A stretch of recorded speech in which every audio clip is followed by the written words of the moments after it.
Get the new Shake Shack Buffalo Chicken Sandwich, glazed with our house-made buffalo sauce that's just built different. Topped with our Shack Ranch sauce to smooth the kick. It's everything you love about wings meets everything you love about Shake Shack. And when you're finished, you don't have to lick yourself clean like a cat.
Does your hoodie have pocket space like this? Meet the Bearskin Tactical Hoodie.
Mr. Billy Turner into the courtroom, please.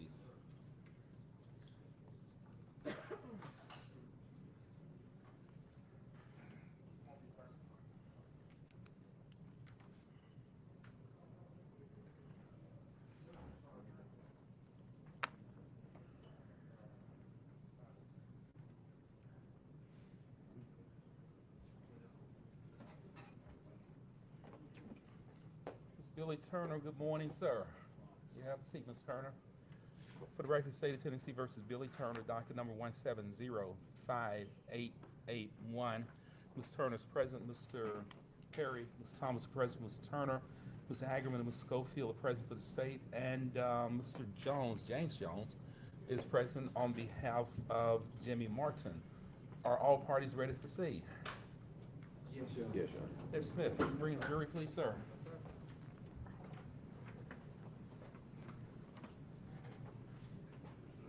we gonna bring Ms. Smart out before the jury, or didn't know how we did this? I'm sorry, ask the other members of the audience, public, tell them to step to the courtroom, please. Deputy Phillips, bring in Mr. Jimmy Martin, please, sir.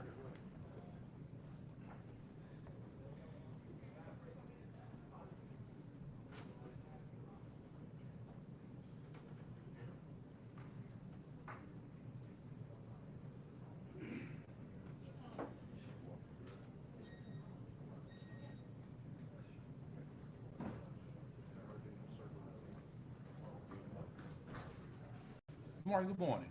You just stand there for a minute. We're gonna bring the jury in because it's another day. They need to swear you in again, even though you sworn in yesterday. Okay.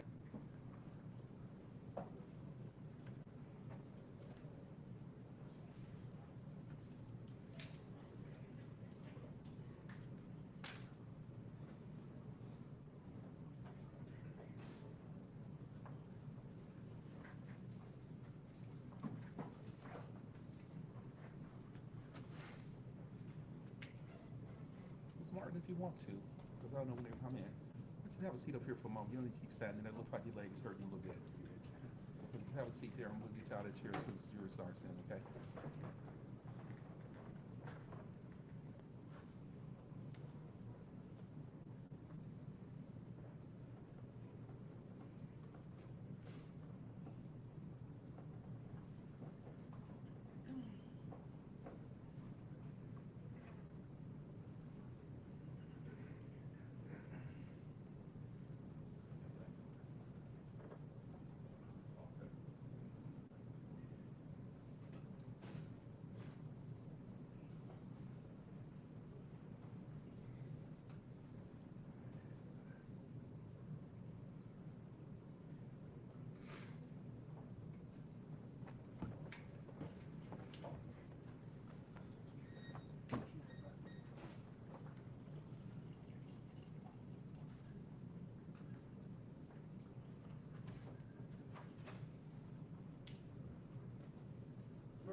Yes, sir.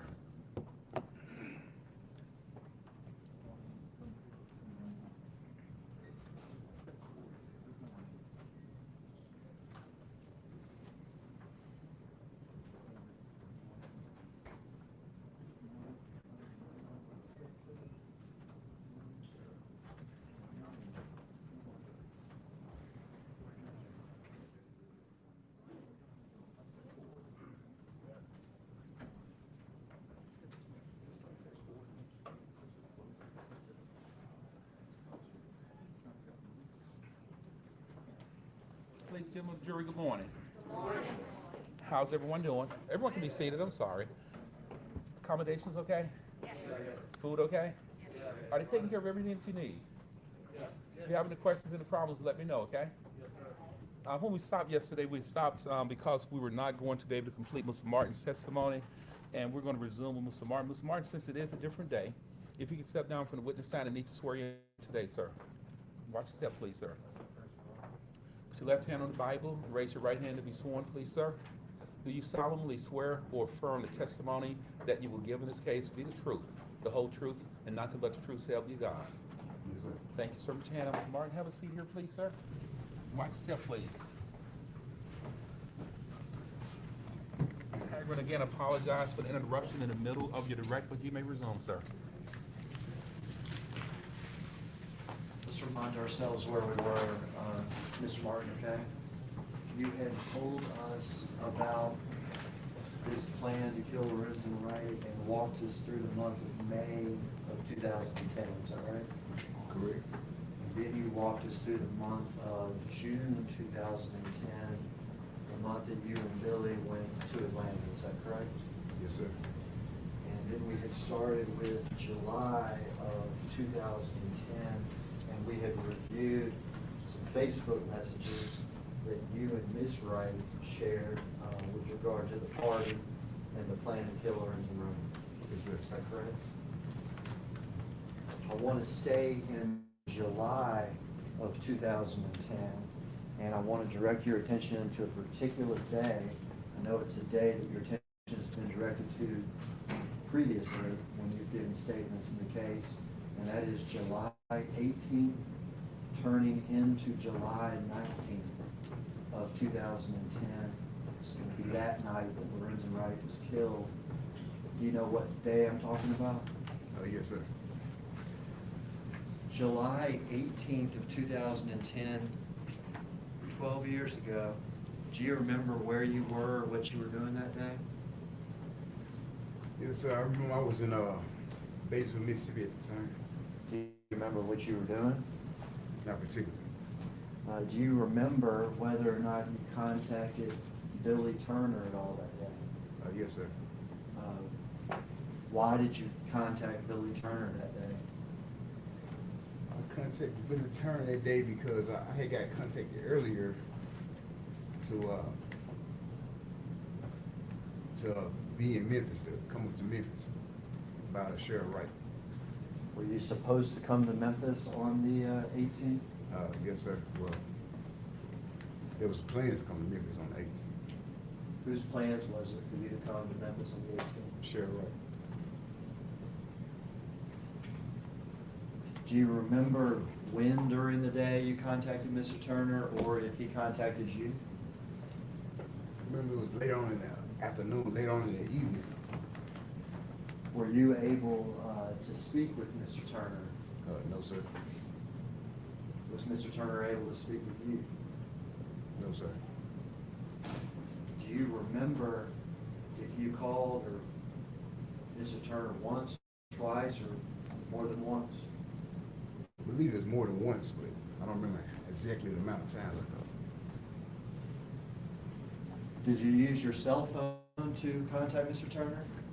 I used a cell phone and a payphone. Why did you use a payphone to contact Mr. Turner? At the time, I believe my cell phone battery went dead.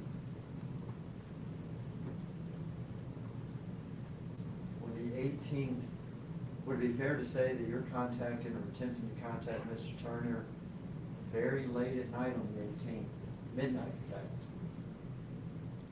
Is that correct? Correct. Were you able to speak to Mr. Turner at all the night of the 18th, turning into the morning hours of the 19th? No, sir. Did you attempt to contact, or did you contact Miss Wright on the night of the 18th, turning the 19th, midnight, or anything like that? I don't remember if I called at that time. I know it was earlier that evening. Earlier that day? So she said. Yes, sir. Well, you know you're supposed to be there, and you're not. What you thinking? I'm thinking it's just another day they're going to go back uneventful afternoon. That would make almost attempt number 3, right? Yes, sir. Well, how'd that make you feel? Elated. Elated?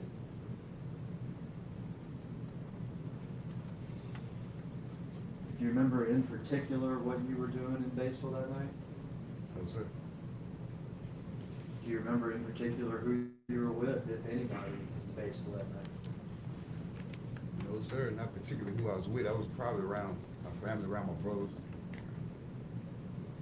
Do you remember where in Batesville you would have gone that night? Where I would have gone.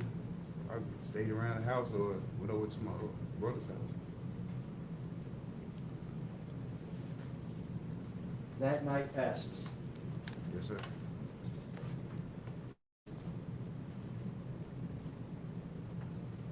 And you're happy it passes. Yes, sir. But do you see Billy and Sherra after that? I believe it. A day or two later. A day or two later? How is it that you see them a day or two later? Well, I get contacted by Sherra that they were gonna come down. And when she comes down, I'm thinking they're coming to drop off the van to give me something, a rag. But when she comes, they come to get I believe to get Billy's car. Okay, so we had talked about this earlier. You had been given Billy's car at some point, is that correct? Yes, sir. To use it? Yes, sir. Is that the car y'all took to Atlanta? Yes, sir. And did you still have the car after the Atlanta trip? Yes, sir. Did you have it the whole time, or would it be returned and given back to you? It'd be on and off, to be returned, given back, returned, given back. When you would give the car back, would you drive it up to Memphis? Would they come down and get it? What would happen? It depends. At this time, you have the car then, Yes, sir. and Sherra and Billy come down to Batesville. Is Yes, that sir. correct? Do you remember what they're driving? A van. And they arrive in Batesville. Do you see them? Yes, sir. Do you talk to them? Yes, sir. This time, do you know whether or not anything's happened to Lorenzen Wright or not? I don't know anything this time. How are they acting? A little spooked, a little shaky, dodging question. What kind of questions you're asking with the dodging? We're just like, what's going on? What's up? Did they stay long? Not at all. Did they take the car back with them? Yes, sir.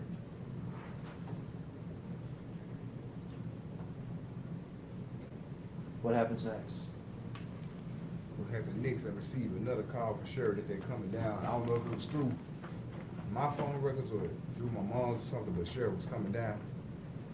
And when she came down, it was, she needed to talk to my mother about a metal detector or something. All right.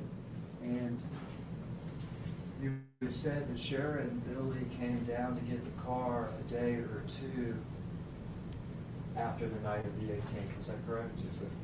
How long after the night of the 18th would this have been, approximately?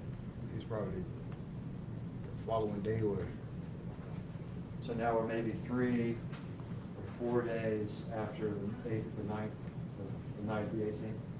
somewhere around. And your understanding was that Sherra needed to come down for what? She was actually talking to my mom's about a metal detector. She came down. She needed to get a metal detector? Yeah. Did your mom have one? Yes, sir. Does Sherra come down? She comes down. She pulls up to the house. I'm already there, so it's like we're communicating that way. That's when she's like, "You'll come with me." She said that you were gonna come with her? And did she get the metal detector? Yes, sir. Or did you get the metal detector? I mean, I don't know how she got it, but she ended up with me. Did you know at that time, that morning when she came down, why she needed the metal detector? No, sir. Did you know that morning when you got in the car with her and she said you need to come with her, did you know what that was about? No, sir. Did you get in the car with her? Yes, sir. She by herself? I believe so. But I can't remember by ourselves with someone. What'd y'all do? We headed to Memphis.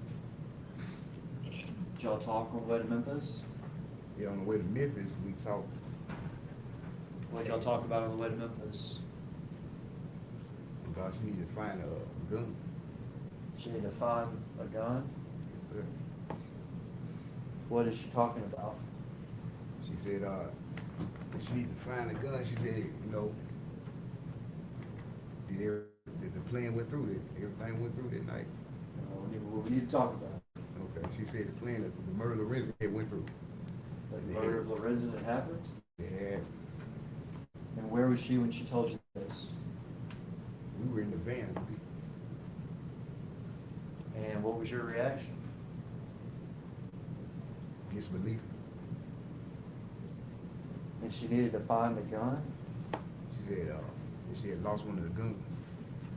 She had lost one of the guns. Yes, sir. And that was what the metal detector was for. Yes, sir. And what'd you say to all this? I didn't have too many words to say. Where'd y'all That go? was just time to listen. Where did we go? We met up, somehow we met up, and I really don't know where we went to, where the place was at, but we ended up meeting up with Billy. In Memphis or Batesville? I don't remember. Excuse me? I said I don't really remember where we met him at. You don't remember where you met Billy at that day? Was it Sheriff picked you up, got the metal detector, and did y'all drive first? Yeah, we drove. And then at some point met Billy? We did. You know why y'all met Billy? I believe he was waiting. He was just waiting on Sheriff. Waiting on Sheriff? And where'd y'all go once y'all met up? Once everybody met up, we went to like an empty area in East Memphis.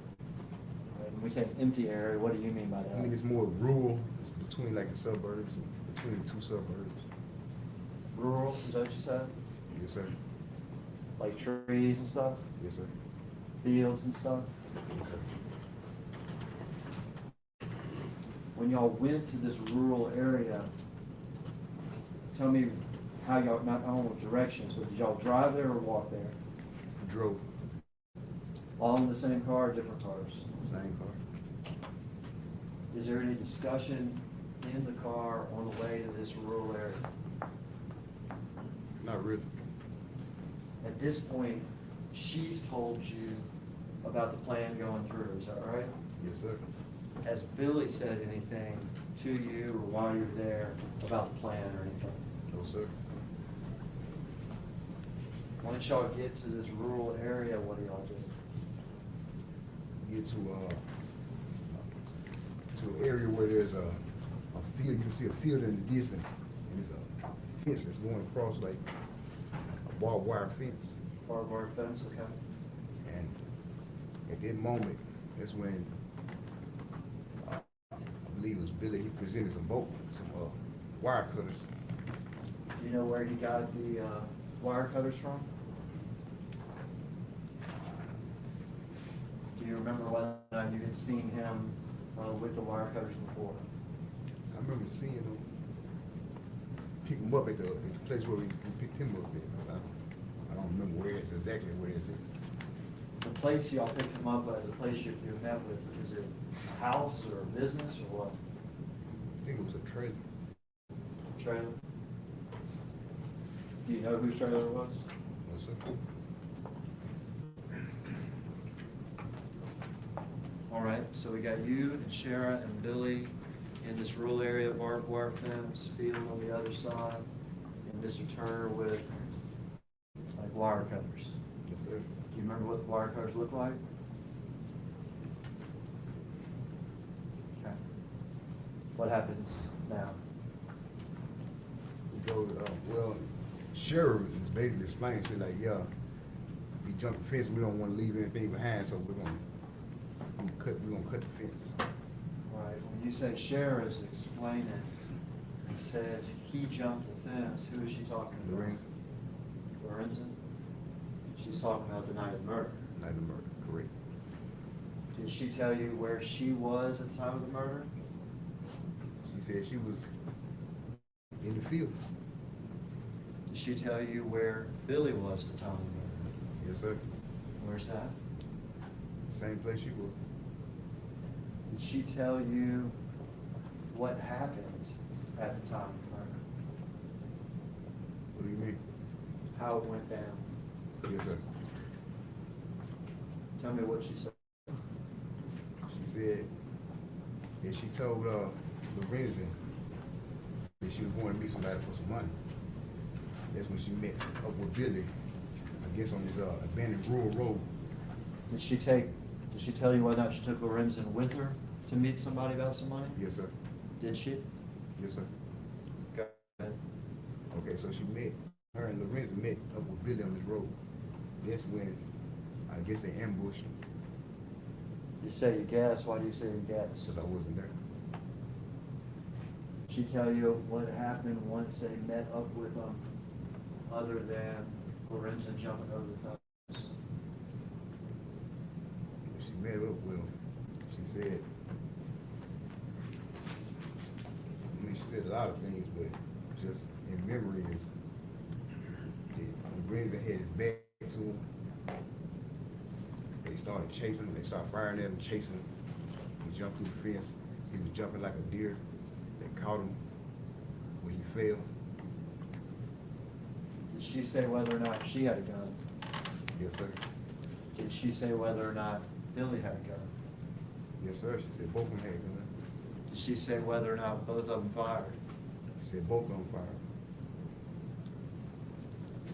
And here you are, standing on the same street next to the barbed wire fence, 3 or 4 days after the homicide with that. Yes, sir. Is that right?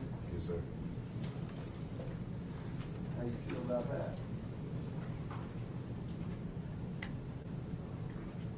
Terrible. How'd you feel about it at the time, though? Terrible. When you're standing there where this thing happened 3 or 4 days later with them, do you have a gun with you at that time? Yes, sir.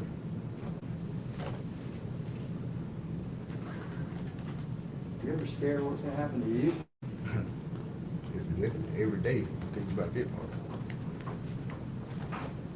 They didn't need to bring you there, did they? You know. I mean, they needed metal detector, Yeah. but you weren't. I wasn't part of the deal with the metal detector. All right. Side of the road, you've heard what's happened from her, right? Yes, sir. Has Billy at this point told you what happened? No, sir. What do y'all do? They proceeded to cut the, well, I don't know who cut what or who did what, or who helped with the barbed wire, but we cut the fence. Y'all cut the fence? Cut the fence, wrapped it up, How'd you wrap it up, or how'd y'all wrap it up?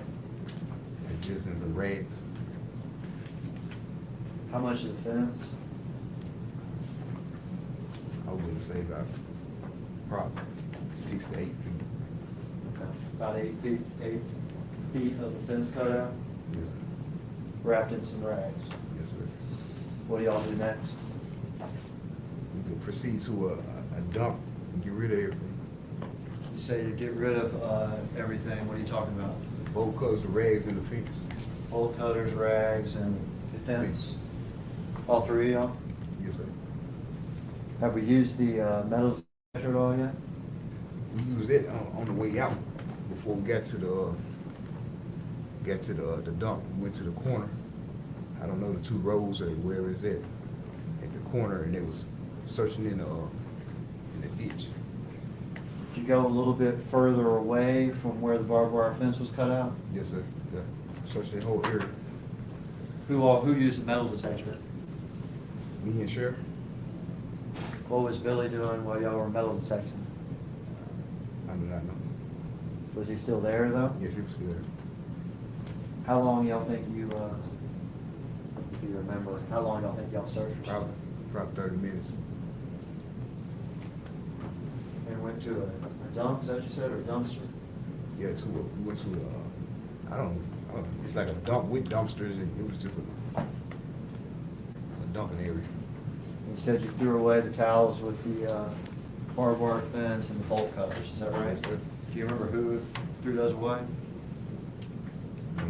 Physically, like who, did somebody get out of the car? Yes, sir. Do you remember who it was? Billy. Where do y'all go from there?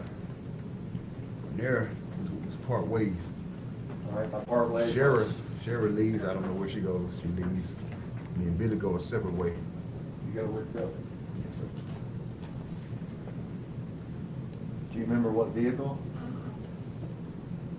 What vehicle, me and them left the dumping, What Or what we vehicle, split up. when you part ways? part way. Me and Billy went in the car, and Sherra went in the ring. You still got your gun on you?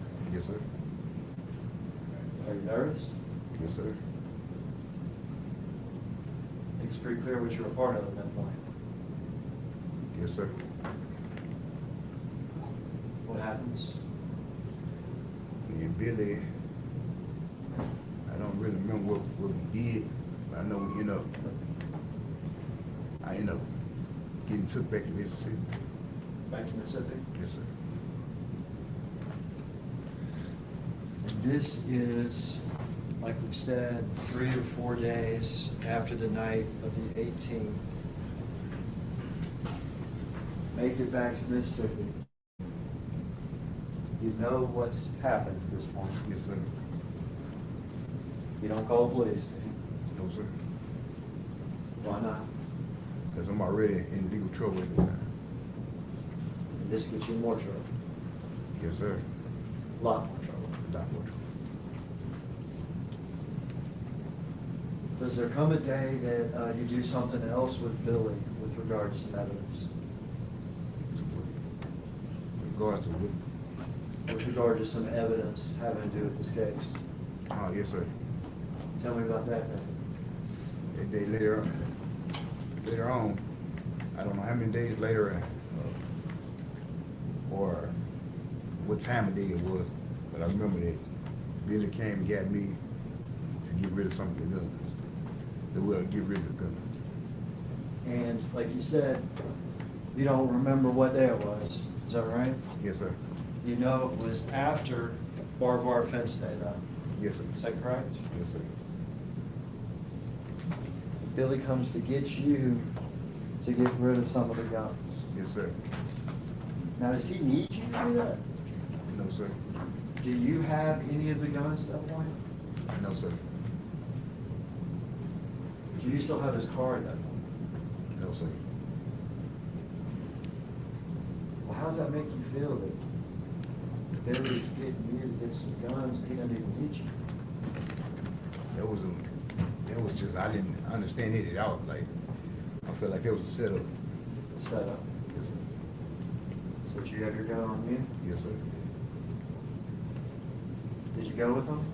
I went with him. Do you remember where you went? I remember we went to the same trailer area. And Same trailer area that you had been to however many days before with Billy, wire cutters. yes, sir. What happened at the trailer area? Billy came out with a pistol. And Yeah, go ahead. I didn't mean to interrupt you.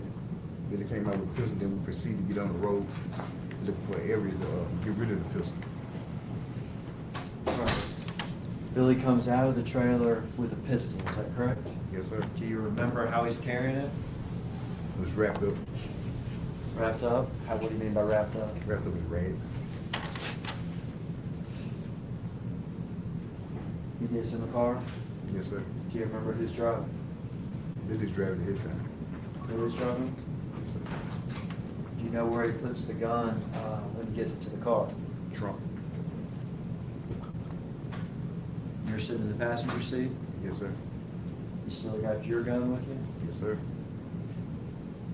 Is this a fun little ride? No, sir. Do you know where y'all are going? Not at that moment. We had no plans. Do y'all talk to each other about where y'all are going? No, sir. Does he drive? Yes, sir.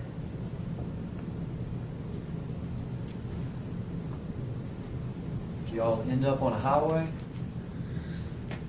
Yes, sir. And are these roads and stuff things that you're familiar with?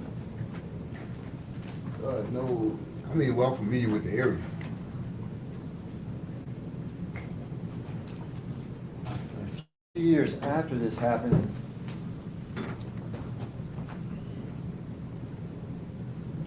in 2012, detectives asked you to try to like draw a little map or something as to where y'all ended up. Is that right? Yes, sir.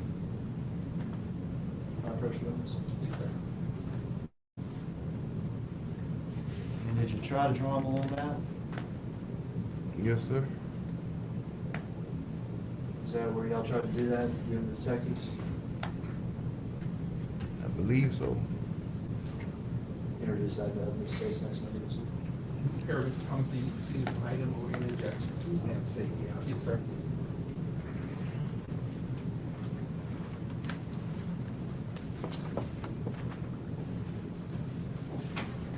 I didn't get to hear all that specifically, but they ran him down in the woods, it sounds like. This would That's be pretty exhibit hardcore. number 7575.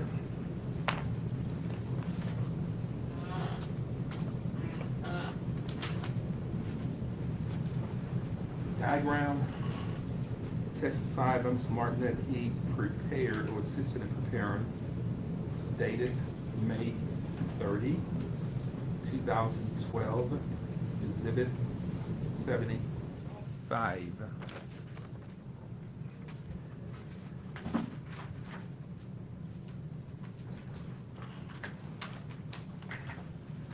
Mr. Hagerty, you may proceed. How can I help you? Yes, sir. After, go to the time this map, the map was made, 2012. After talking to the detectives and drawing them a crude map, you were able to lead them to a little lake, is that right? Yes, sir. Is it a lake that you had been to before? No, sir. Do you remember anything that was around the lake? It was a rural area, trees, ranch houses. Do you remember how it is you two found the lake? We was just driving, trying to get farther from Memphis we can go on a certain road. And I just naturally spotted the way the water, the way the trees were around the water, and knew it was a lake. You saw the lake? Did y'all stop at the lake? Yes, sir. What happened once y'all stopped at the lake? When we got to the lake, we checked out the scene to see how to get to the lake first of all, because it's a little access road. It's not right off the Yeah, highway. it's not any signs or anything to get to it, so we had to make a circle around and came back to the lake. Once we got there, we proceeded to get rid of the pistol. Tell me how that happened. Tell me who did what. Billy got the pistol out the trunk, fouled off the steering on it, and threw it into the lake. And where were you when this was happening? I was right there beside him. Did he walk?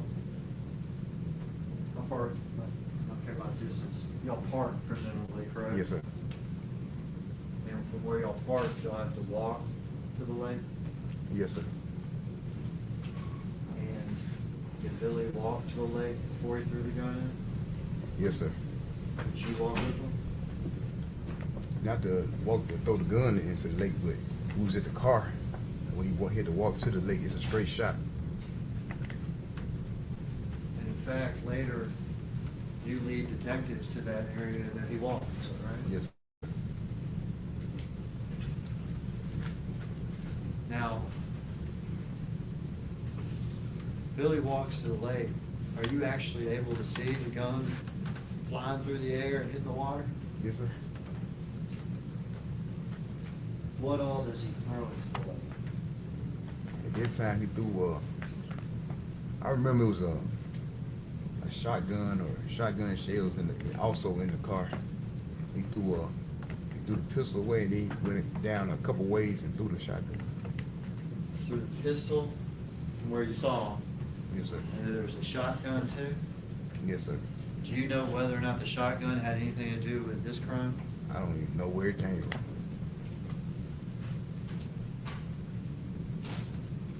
Did you come back to the car afterwards? Yes, sir. Now, he didn't need you for any of that. No, sir. Still nervous? Yes, sir. I know you've heard from Sherra Wright as to what happened. At this point, had you heard from Billy himself as to what happened? The only thing I heard from Billy was that he was still shaking from shooting Remy. Did he say that? Yes, sir. That he was still shaking from shooting around? Correct. Is that what you said? Yes, sir. Did he describe any more details that you remember about shooting Remy? No, sir. Most of the details came from Sherra, but Billy was present at the time. When Sherra told you the details about what happened previously, Lorenzen riding like a deer, jumping the fence, those things, Billy was there for all that. Yes, sir. But from Billy's own mouth, the only thing you heard was he was still shaking from shooting Remy. Correct. Guns in the water. Billy's back to the car. What do y'all do? We head back to Memphis. You remember where y'all went? No, sir.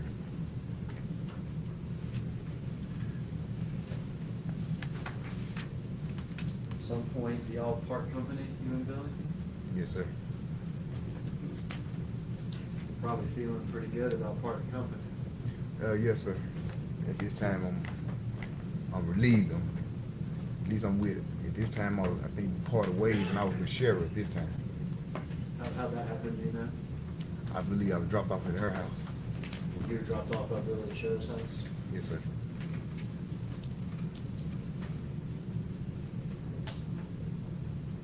Do you know, at this time, because you mentioned earlier about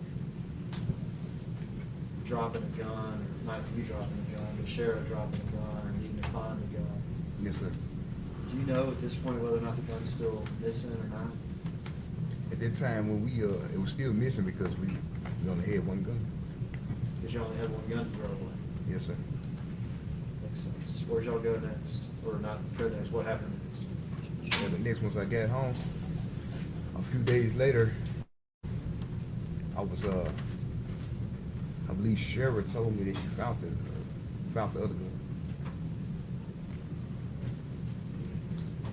And did y'all have, so we've seen some messages, did y'all have some sort of family reunion around this time? Yes, sir. Did you go to this family reunion? Yes, sir. Did Sherra go to this family reunion? Yes, sir.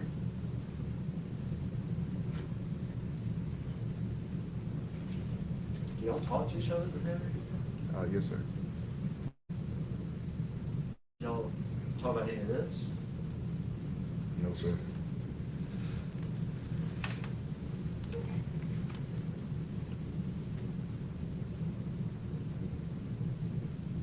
At this point, tell the police any of this? No, sir. It's a secret. Yes, sir. That could get you in trouble. You can get me in trouble or get me killed.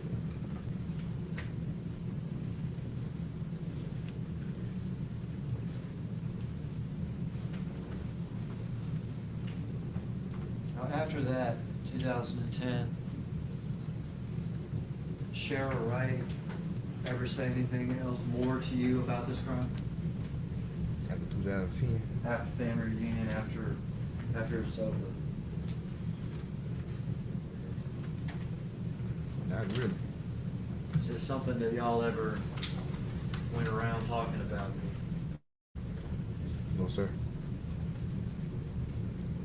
You and Billy? after all this, after it's over, after the family reunion, is this something that you went around talking with Billy about? No, sir. Did you see Billy much after this? No, sir. Do you think you saw him at all? I didn't see him at all.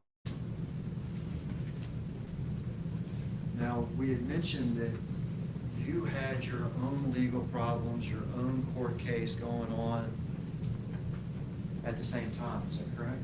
Correct. And the legal reasons we're not going to talk about what in details, okay? But in 2012, something happened in your case, is that correct? Correct. And in fact, there was a conviction in your case, is that correct? Yes, sir. And after that conviction, did you come forward? After conviction, yes, sir. And why'd you come forward? Because now they can't. I can't be touched on by Billy. Then. I was You're in jail after the conviction, right? more safe in jail to come forward.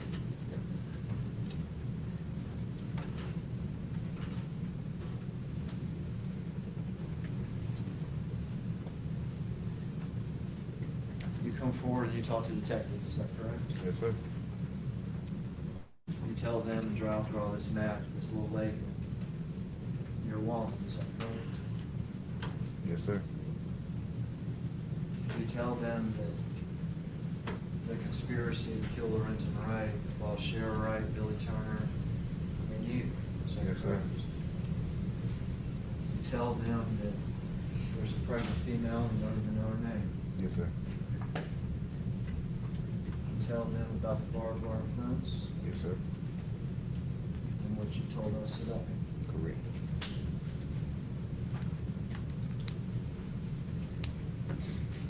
They show you a photo spread too, don't they? Yes, sir. Ask you if you recognize who this person is. That you say it's Billy Turner, is that correct? Yes, sir. What's that, Jimmy? It's a photo spread. Did you recognize somebody in the photo spread? Yes, sir. Did you pick them out? Yes, sir. Is that Billy Turner? Yes, sir. Turner had that there in the six next number to you. Ms. Thomas, Ms. Perry, any objections to this offer? No, yeah.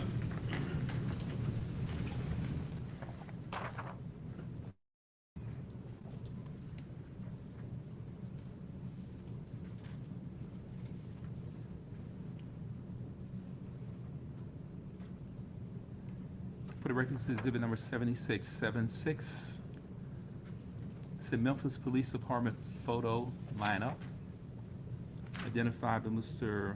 Martin as a photo spread in which he identified the defendant Billy Martin. Exhibit number 76, Memphis Police Department photo lineup. Billy Turner. I'm sorry, identified the defendant Billy Turner. I apologize. Ms. Hagerman, you may proceed. Is this the same Billy Turner you've been talking about these last 2 days? Yes, sir. The same Billy Turner that's in this courtroom today? Yes, sir. That was in this courtroom yesterday? Yes, sir. Can you see him? Yes, sir. Can you point him out and tell me where he's seated, please? You seated on the left side of the room from me. Can you tell me what he's wearing? A dark suit. The record reflect he's identified the defendant, Mr. Turner. The record will reflect Mr. Jimmy Martin has pointed to, has described it, and has identified the defendant, Mr. Billy Turner, in this case. You may proceed, Mr. Hagerman. I have no further questions. Sir. Ladies and gentlemen, before Mr. Perry starts his cross-examinations, anyone need a break? Ms. Perry, you may proceed. Yes, sir.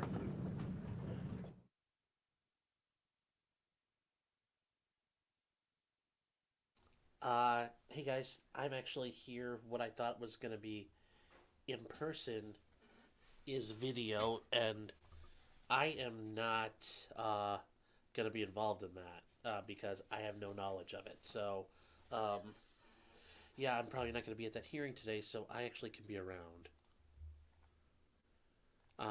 Can you guys hear me all right?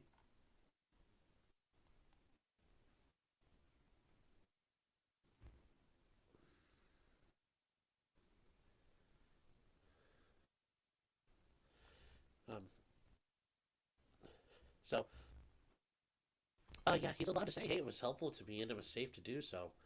It's weird, though, that these guys are throwing away guns from another crime into this lake as well. That just seems really weird. Like he said, that shotgun wasn't involved. I don't know why you did that. I need to go back myself and listen to the actual murder part because I didn't hear that part. But it sounds like they just ran him down in the woods and killed him. Yeah, not a nice way to go.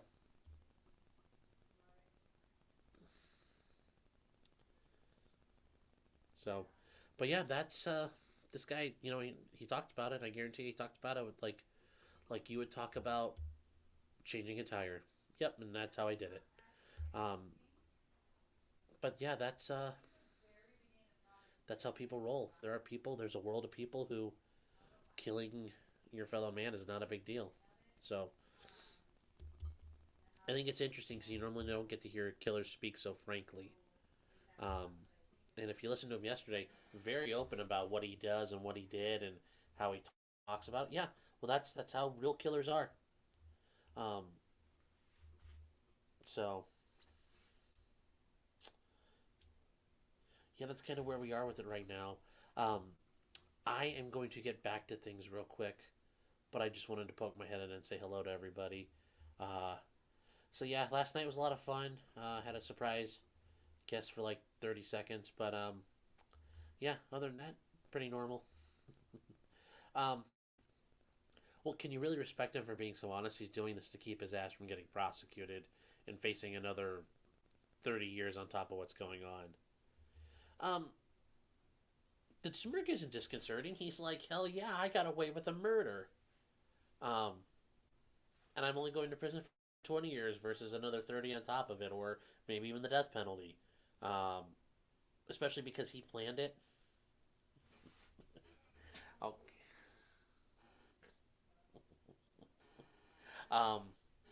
Yeah, but I mean, yeah, he's relaxing because he did his part. I bet for him it was stressful to get that done, but now it's done, and hey, he's got what he got, and the state made their deal, so he's all set. So, you know, as Charlie Sheen said, you know, when people asked him about did he like to party, you know, what's not to love? We've got to love about this. Joe, if he wasn't on the stand, he'd deny his complete involvement in this, though. Hey, guys. So, if he hadn't been involved as early as he had, he would be denying the shit out of it. So, it's situational honesty. How many Pragmatic. times were you interviewed prior to last week? Numerous. When you say numerous, I mean, more precise number. Was it once or twice or 3 times? I can't tell you a specific number. Okay. But you know that you did give at least 3 statements to law enforcement, right? Yes, sir. And last week you got a chance to meet with Mr. Hagerman also, correct? Yes, sir. So you gave a 4th statement, right? Yes, sir. And then yesterday you testified for a while, correct? Yes, sir. And this morning you finished that testimony, right? Yes, sir. And you realize that this morning and yesterday you were under oath. Yes, sir. You also remember some of the parties that might be present during the prior interviews back in 2012. Was that with law enforcement that you were talking? Yes, sir. You remember where that was that you were talking? Specifically where I was at? Yes, sir. 201. And that would have been approximately 3 weeks after you were convicted, correct? Did you talk to law enforcement during the month of May in 2012? Yes, sir. Do you remember when you gave this?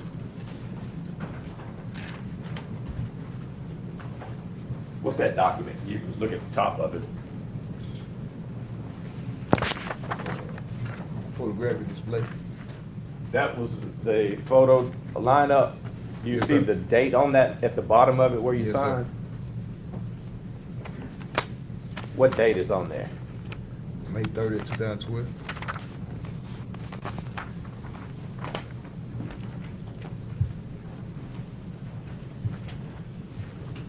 What document is that?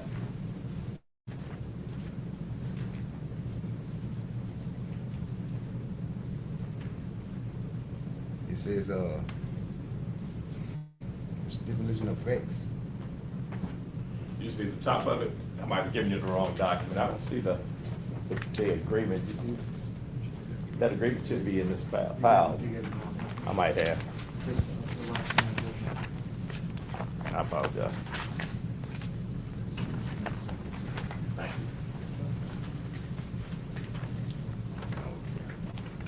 you. Memorandum of understanding. And was that the document you were shown yesterday? Yes, sir. And that was the memorandum between you and the state of Tennessee, right? Yes, sir. And when you signed that contract, what date was on the bottom of that contract? May 30, 2012. All right, and so if you were convicted on May 4th, 2012, Yes, sir. it's a few weeks later, Yes, right? During the same month, in other words. Yes, sir. And you signed that agreement and you talked with some detectives, correct? Yes, sir. And did you talk to them over a 2-day period? Probably more than that. Yes, sir. All right. And now, outside of talking with them, you talked to people on the street as well, right? While your case was ongoing? No, sir. You never talked about any of this to anybody? About what? What we're in here now, about, no, not signing the contract and talking with the police, about what happened that night? No, sir. When you were talking with the police, do you remember approximately how many detectives would have been in the room? About 3. Okay. Who are Tutu and Nikki? Who are they? Tutu and Nikki. Yes, sir. Who are they? Their names. Oh, okay. Do you remember those names? Yeah, I know Nikki. Who is Nikki? Tutu and Nikki is Tutu's sister, baby mom. And did you have their vehicles at the night that we're talking about? The night Lorenzen got killed? Yes, sir. You had I their may have truck? been with them. Yes, sir. All right, you're saying that you had their truck on that night? I may have been with them. Yes, sir. All right. And you also talked on that night with other people, right? During the evening. Did you talk to anybody else? Were you hanging out with anybody else the night that Yes, sir. Lorenzen Yes, got sir. killed? Yes, sir. Do you know if any of those people have ever come forward on your behalf? I'm Forward object on. to this speculation, and It's it's outside not- it's outside his area of knowledge. Young, I can ask if he knows. Well, then If what's he the knows. relevance, Your Honor? Ms. Perry, you may ask that question, but he can't tell you what somebody else may have done. Yes, sir. You may ask him if he has personal knowledge of it, but he can't really tell what somebody else may have done. I got you. Yes, sir. Do you have personal knowledge of anybody that has corroborated where you were that night? No, sir. And you've told the police at different points that you were at home that night, right? At Yes home. or no? Yes, sir. And in fact, your mother, along with you, helped to locate the names of certain people, right? Particularly the pregnant lady that you couldn't describe by name. Yes, sir. But she didn't corroborate the fact that you were at home that night, right? Again, we're getting to other people's testimony. His, Ms. Perry, again, I'm Yes, sir. sustained objection as to what somebody else may have done. He can't testify to what somebody else may have done or did not do. You may proceed. you said that night that you had Billy Turner's car, correct? Yes, sir. Today you're saying that. Do you remember giving a statement in 2017? Yes, sir. All right. And in 2017, prior to talking with the prosecutors, you didn't say that, did you? I don't even know what you're referring to. You don't. You don't remember telling detectives that Billy told you and Sherra told you that the plan was they would not, that Lorenzen wouldn't know Billy's car, and that Billy was on the scene that night in his car. You don't remember saying that?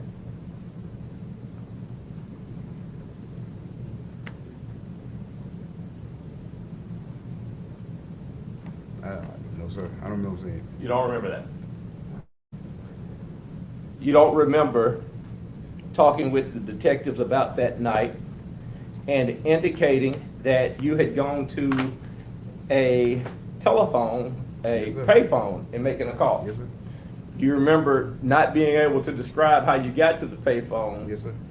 And you said that you just don't remember how you got there. Remember Yes, that? sir. You remember that on yesterday, when you were describing going to Atlanta, you didn't say a word about Alabama, right? Yes, sir. And you didn't say that Billy got you to go to Atlanta telling you that y'all were going to cut some yards in Alabama yesterday, did you? No, sir. But you told detectives that before, right? Yes, sir.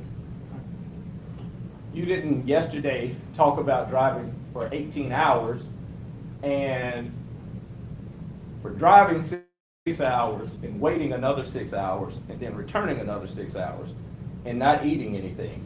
Do you remember that on yesterday? No, sir. But you told the detectives that. As a matter of fact, they asked you about it repeatedly, correct? Yes, sir. And you said you couldn't explain how that happened, right? I don't remember if I said that or not. Yes, sir. Remember, the detectives also asked you, well, what was the conversation between you and Billy on this drive to Atlanta? Yes, sir. And you didn't describe if Billy told you anything about himself, his family, any kind of sports, no topic whatsoever. Could you describe, right? No, sir. In fact, detectives said, you don't know anything, y'all didn't talk about anything. Remember that? Being confronted with that question. Yes, sir. And that your answer was, I don't remember anything about our conversation. I don't remember us having much conversation. Yes, sir. And that's going to Alabama, to Atlanta, stopping in Atlanta, Yes, sir. and coming back from Atlanta, Yes, sir. right? And while you were there on this 18-hour turnaround, the detective confronted you about the fact that you said you went to IHOP beforehand, right? Yes, sir. And you said you waited in IHOP for 6 hours, right? Yes, sir. And then you said you went to Lorenzen's house at midnight, around basically virtually, right? Yes, sir. And you then said you came back after seeing that he wasn't where he was supposed to be, Yes, sir. according to you. You remember how you described when you went in there, at that time on that day, you said you didn't have a gun. Remember that? Yes, sir. And you also said that you didn't really go in, that it was just Billy that went in. You remember that? No, sir. You don't remember saying you stopped at the window, you didn't go into the interior of the apartment and walk around? You don't remember that? No, sir. And do you remember when they asked if you went into the apartment or if Billy went in, what did Billy see? And your response was, Billy came back to you and told you that there was somebody that was bald-headed on the couch. Yes, sir. Remember that? But yesterday you said both of you drew firearms, right? Yes, sir. And you said that y'all both walked in with drawn firearms and looked at somebody, Yes, correct? sir. Now, out of the 3 prior statements, you never said that, correct? I need an answer. You didn't say that in any of the 3. Yes, sir. And likewise, from the 3 prior statements, you never went into the fact that you had sold the guns and you purchased the 9mm, right? Yes, sir. And you never talked about the fact that when you had these guns, that you sold them. In fact, you said that you held them and you were like, I don't know what to do with these. And you said previously that you gave them back at some point. Yes, sir. I did. But yesterday you said you sold them and got a 9mm, right? Yes, sir. And then this morning, after yesterday, you never indicated that you gave a 9mm to anybody else in your testimony. You never said, I bought the 9mm and I gave it to somebody. Yes, sir. You said you bought the 9mm and you kept it, right? Yes, sir.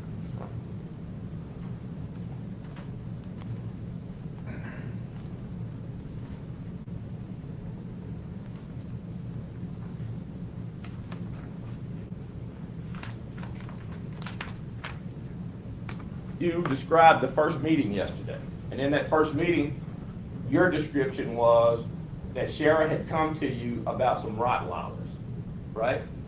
Yes, sir. But when you previously talked to the detectives, only thing you said about a dog was that previously when she had come down, she wanted me to watch dogs about a year earlier, but you didn't say anything about keeping Lorenzen's dogs or anything like that during either of the 3 previous interviews, right? Your Honor, I think he needs to be, was he asked about, did they ask you about training the Rottweilers? And the answer to that question is no, they didn't. So, I mean, I don't understand this to be impeachment. I think this is Mr. Perry reading. May we approach him? Yes, sir.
For the record, the jury's out. And actually got a question from the jury that says bathroom break, which I had not looked at. We should have told me that before you started your cross-examination. I'm going to say this emphatically, I'm going to say it one time, just once. I'm not going to get into an exchange with lawyers about how you conduct your business in court. You have an absolute right to zealously represent your client, but the rules of procedure and rules of evidence are designed for both lawyers. They're applied equally by this court to both lawyers. conversation we had at the bench was very teens to start to indicate that you're questioning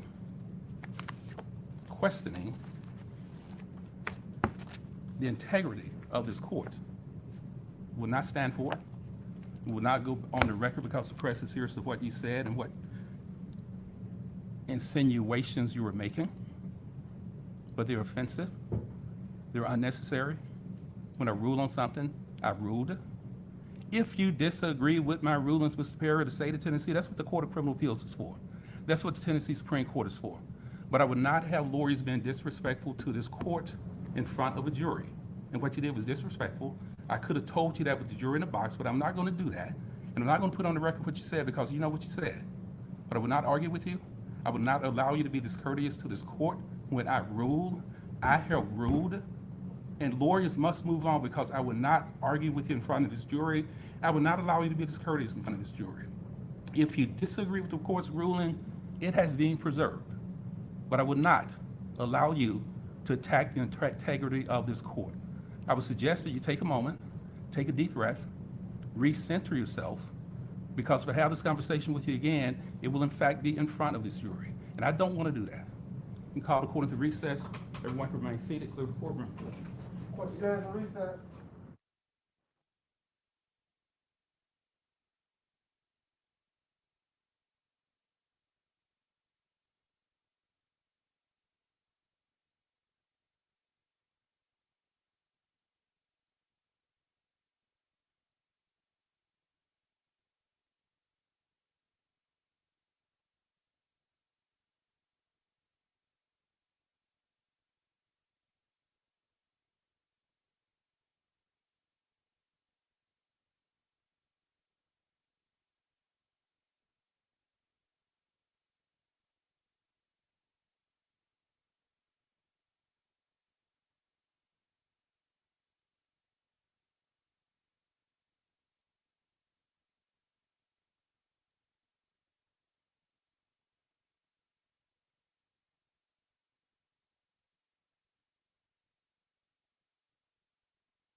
So, guys, yeah, sorry, I didn't get to hear, I just heard the tail end of that. Yeah, it sounds like something during their sidebar went sideways.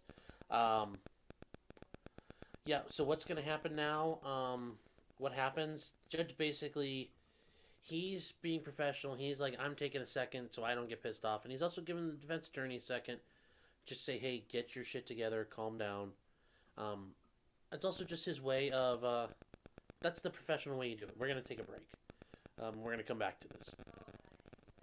I've seen that happen before. Thankfully, I've never been to that point where the judge says, you know, you're out of line. We need to take a minute. But yeah, that's where, yeah, that was a good butt chewing, but it's probably not the first. Probably won't be the last. I mean, it happens. Now, I will say some of you guys, yeah, some of you guys were wondering why this prosecutor, or why the defense attorney is just hammering with questions. Yes or no. Boom, boom, boom, boom, boom, boom, boom. Sometimes you do that. Jimmy Martin is not some average, Yahoo's first day in court ever. He's a hardened killer.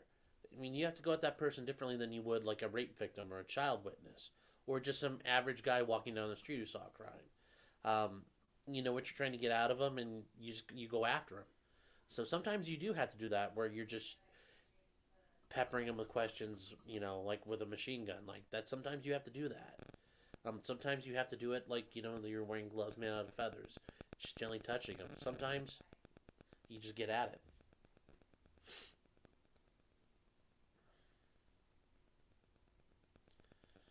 So,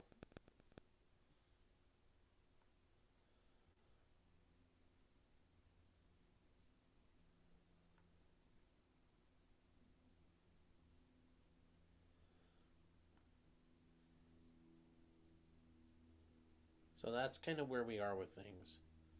Um, yeah, I mean, it's, Lori Beth, glad you're back. Glad you're doing better. Um, yeah, guys, I'm back just for a little bit. I actually found out I still need to head out, so I'm gonna be heading out this afternoon. It's not lunch yet because it's only 11 o'clock there, but probably be coming up soon. Um, I just wanted to poke my head in real quick, see how you guys are doing. Probably won't see me until later in this afternoon. All right, so you guys have a good one and take care.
and understand that it's something that is hot, so I don't want to put put Mr. Martin back on the stand.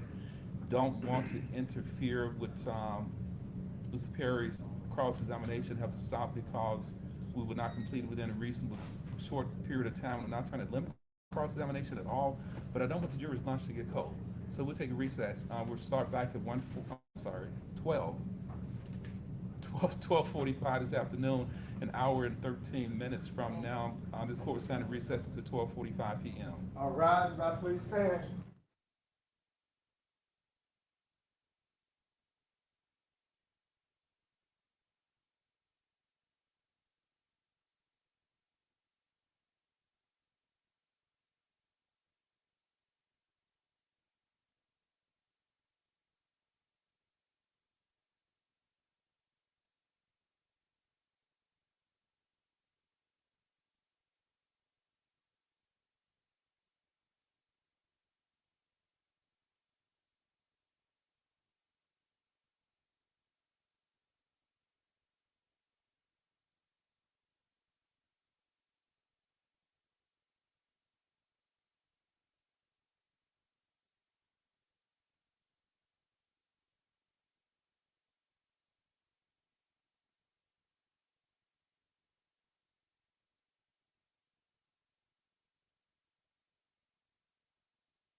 sir.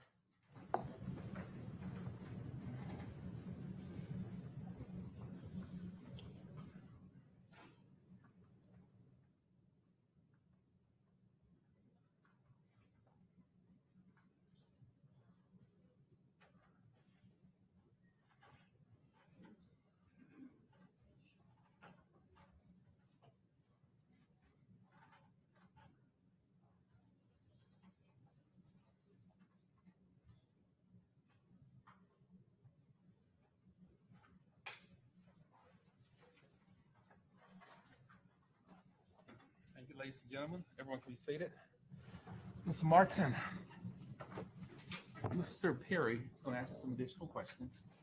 I swore you in before the lunch break. You're still under oath to tell the truth. You understand it, sir? Mr. Perry, you may proceed, sir. Thank you. I want to take your attention to the 2017 interview. I think it was on November 6th.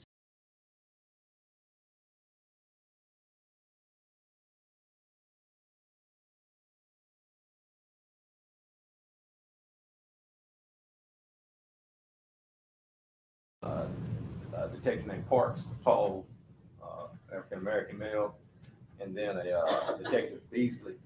Remember, it's four detectives. I believe so. All right. And you remember talking to them for a while. Yes, sir. I mean, remember the fact that they were recording while they were having the conversation with you. And they talked to you about the fact that they had gone through your old interview, Yes, right? sir. And they had some questions about who had represented you in the past. And now Judge Kane, but was previously Gerald Kane, attorney, had represented you at your trial phase before, correct? Yes, sir. And they asked you questions about who had seen you specifically at like 2 minutes and 20 seconds in. I think you were asked the question, who picked you up? And you indicated that Sherra and the pregnant lady picked you up from your home in Batesville. You remember that? Pick me a win. Sir. They said before the second meeting. You remember being asked about the second meeting at all? Yes, sir. All right. And do you remember telling them that they had picked you up from their home? This would have been the meeting. I think you said there was 2 meetings, right? One, there were no guns on the table, but at the second meeting, there were guns on the table. You remember that? Yes, sir. And you remember telling them that Sherra and the pregnant lady picked you up? I don't remember it. You don't remember it? Are you saying that it didn't happen, or you just don't remember I it? just don't remember. Might come back to it in a minute and see if you remember it, Jog. And then you said that when you got to the home, you described that there was a dark-skinned, bald-headed, muscular guy. Do you remember that? Yes, sir. And when you testified yesterday, you didn't mention a tall, dark-skinned, muscular guy. You said a little taller than yourself, but like he was athletic. You remember that? I'm saying probably around the same height. Okay, around the same height, but as far as the description you gave, dark-skinned, muscular guy, you said you never got his name. Remember Yes, that? And remember when you were asked questions from the detectives about who was present when the guns were on the table, you in fact said you didn't remember if Billy was there or not. And then you said, well, it must have been there because Sherra gave me Billy's car. Yes, sir. All right. And you said that, as a matter of fact, you described that this meeting was an hour or so long, but you had no memory of Billy being there, correct? Yes, sir. Right. And you said that you then left with the guns, right? Correct. All right. Now, during that meeting in 2017, you didn't say that you had the guns in the tire well of the car. You said that you left with the guns in hand to keep them for safekeeping at that time. Remember that? And during that meeting, you remember how you described the guns? At approximately 4 minutes, 35 seconds into it, you indicated that it was a 40.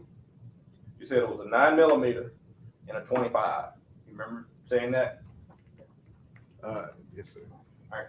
And yesterday you said that there was a 38, I believe, yesterday. That was the 40. Sorry? That was the 40. Okay. And you said a 357 yesterday, correct? And then a 25, right? We got a transcript here, so you got to answer the questions out loud. Yes, sir. Okay. Now, you said that it was which one did you say was a 40? The 38 that you 38 described was the 40. yesterday?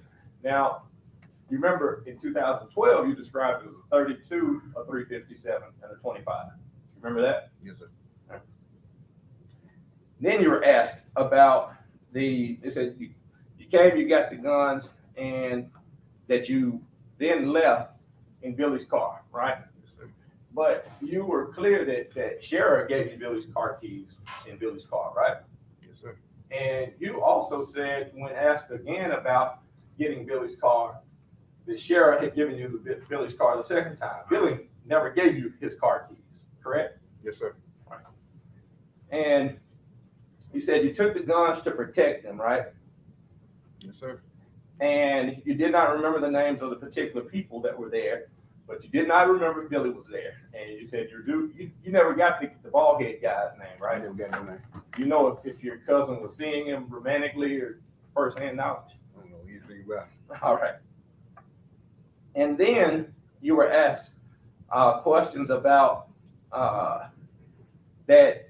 I think about the description of the pregnant lady, Yes, right? sir. You said that you didn't know the lady's name, but you thought that if they talked to your mom could help them out. Yes, sir. From your understanding, your mom did give them the name, right? I never. Are you familiar with the name Claudia Robinson? No, sir. So you don't know the name at all, but you know that she was that there was a pregnant lady with Sherra. Yes, sir. That's the only lady that was been described as pregnant in any of this, right? Yes, sir. And that's the same lady that you were describing now. Yeah, because she had came to Batesville before. All right. Now, just for clarity's sake, Sherra being in the middle, you're Sherra's cousin on one side, and she's Sherra's cousin on the other side. In other words, you and Claudia are not first cousins like you and Sherra are, or like Claudia and Sherra are. Am I saying it correct? You're no direct relation to Claudia or to the pregnant lady. Yeah, I don't even. You Yeah, don't know. You know her name. Now, you and Sherra are about 12 years apart in age, Yes, sir. substantially apart in age. Did you like take trips and things with Lorenzen and Sherra? Yes, sir. Where'd y'all go? Lake Tahoe, Atlanta. And at what point did you take a lot of trips with Lorenzen and Sherra? At what point? Yes, sir. And like what years? Do you have any recollection? 2000s, the early 2000s. Now, in 2000, you would have been fresh out of high school. You graduated in 2000, right? Yes, South Panola, and then you went to the Navy. yes, sir. You go right after. Not right after, but You're a junior. Big J is your father. Big yes, J. sir. And he lives in the Panola County area. Yes, sir.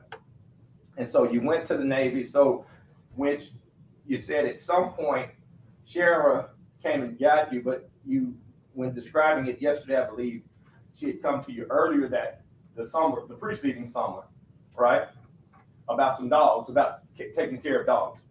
Yeah, it was the year before. Right. It wasn't the summer. It was like, In other words, you weren't over at Sherra's house every week cutting yards or anything like that, right? no, sir. And she had come down to talk to you directly. When she back during the months, either May or June, she had come to talk to you directly, right? When? At the time that she Summer talked to you. No, I'm talking about, we're back in 2010. I apologize. Not in 2009, 2010, the summer that Lorenzen was killed. Sherra had driven to Batesville and had a direct conversation with you, correct? She came down to see my mother, Okay. and we went on a walk by ourselves and had a conversation. Correct. Now, and when you described that walk during this 2017 conversation, you in fact said that's when Sherra talked to you about Lorenzen that's when you first heard that Lorenzen had a hit out on her from Sherra, right? I believe, I don't know if I heard it from her directly or just through conversation and listening. Okay. She and your mother are closer than you and Sherra, right? Yes. They have a tighter relationship or bond than you and she would, right? Yes, sir. And so when she'd gone down to Batesville, she wasn't going to hang out with Jay in Batesville, right? No, sir. And go to the club or go to one of your No, sir. concerts, nothing like that, right? No, sir. But y'all did end up talking, correct? Yes, sir. And you said that she then took you back to Collierville at some point, right? Yes, sir. Now, back then, and I won't give out the full number, but you were asked a question about your mother's cell phone being a 662-654, four other digits number. You remember that? And you confirmed that that was her number, right? And you then had gone on moving down some. You said the sheriff gave you $500 in hand during that meeting, correct? Correct. And you also said that you were told by Sherra to go to Atlanta, right? Yes, sir. And during this 2017 meeting, again, you said that Billy had said something about coming with him to work a job in Alabama, right? Yes, sir. And when he came to you, of course, according to you at that time, from both the 2017 and the 2012 conversation, you had said that you had already had his car, correct? Correct. Right. You said that Billy appeared at your house in Batesville, right? Now, he didn't appear at the house, but in the meeting area. Okay. You said that you, in 2017, you indicated that you left going to Alabama with Billy, right? Yes. And in 2017, you indicated that it was to do a landscaping job in Alabama, right? But there were no tools or anything like that. Yes, sir. Y'all didn't have a lawnmower or rake or Yes. anything, right? But you got in the car and drove, correct? Correct. And rode to Alabama with Billy, according to your statement back in 2017, right? And when the investigator asked you, you didn't say nothing about that. You said, "No, I didn't ask him about it. I just wanted to see what he was going to do." Correct? I mean, correct. All right. And so you rode to Alabama. Now, in 2017, you described the trip this way. You said that you made one call while you were in Atlanta, and that would have been after you all were there for the hours that we described earlier, right? You remember where you said you made that one call? I do not remember. All right. It was before you got to Talladega. Does that jog anything in your mind? Yeah, this in Alabama. Right. Now, you said that you specifically, they asked you, well, Billy must have made a call or something during that trip, right? Correct. And you said, no, I don't remember Billy having a phone or calling or anything, right? And they asked you, well, what was going on with that and cell phones? And you said that you knew about phone stuff because of your last case, that you got tracked and all of that, correct? I mean, yeah, I don't know if I said it like that, but yeah. That's what you said, right? And yesterday you talked about the fact that you had done IT stuff with Battle Rock, right? Correct. And you were familiar with technology and how technology works, correct? Yes, And you helped, according to what you said, during your consultation with people, and I think that was your term, right? You were doing more like a consultant with them because they thought that you had hitman type experience, but you were just playing along with it. And you said, according to what you were saying, that they liked the technical stuff that I knew and all of this, but I was just playing them, right? Correct. Right. And talking about chips and things like that in phones, you were just playing them, correct? Correct. All right. And then you said that while you're talking to them about expanding chips and switching chips out, they seemed like they were taking it in, correct? Correct. But you were just playing them, right? Correct. Right. Now, you said before about the metal detector, you talked about who picked you up, and I was less than clear. Did Billy pick you up to get the metal detector? No, sir. All right, it was Sherra, right? Yes, sir. Sherra came down alone, right? I don't know. I can't remember who she was with or if somebody was with her. Now, was that the time she was with the pregnant female? I wasn't focused on whoever else was there. I got you. Now, you were clear earlier that you had the car on the night that the murder took place, right? I believe so. Yeah. You were clear. Clear. I All don't right. know what statement you're reading right there. Before we get into that, let me ask you a few other questions. You said that during that night, it says prior to that night in question, you took the guns for safekeeping, according to your statement of 17, right? And they asked you what you did with them. Do you remember what you told them? No, sir. All right. Did you mention that you sold them? I don't remember what I mentioned about. Okay, all right. You were asked a specific question about a specific type of gun, a Kel-Tec. Do you remember that? Kel-Tec. Yes, sir. And what was the Kel-Tec?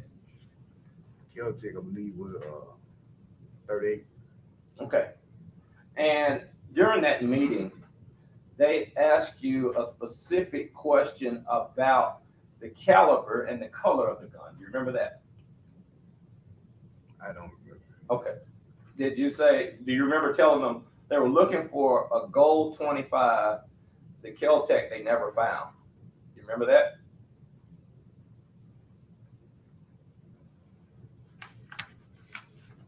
No, I don't remember. Okay. And you were as clear then as you are now, Billy didn't go down there and get the metal detector with Sherra. It was just Sherra talking to your mom, and you walked up, right? And that's when the metal detector was transferred at that point, correct? Yes, sir. All right.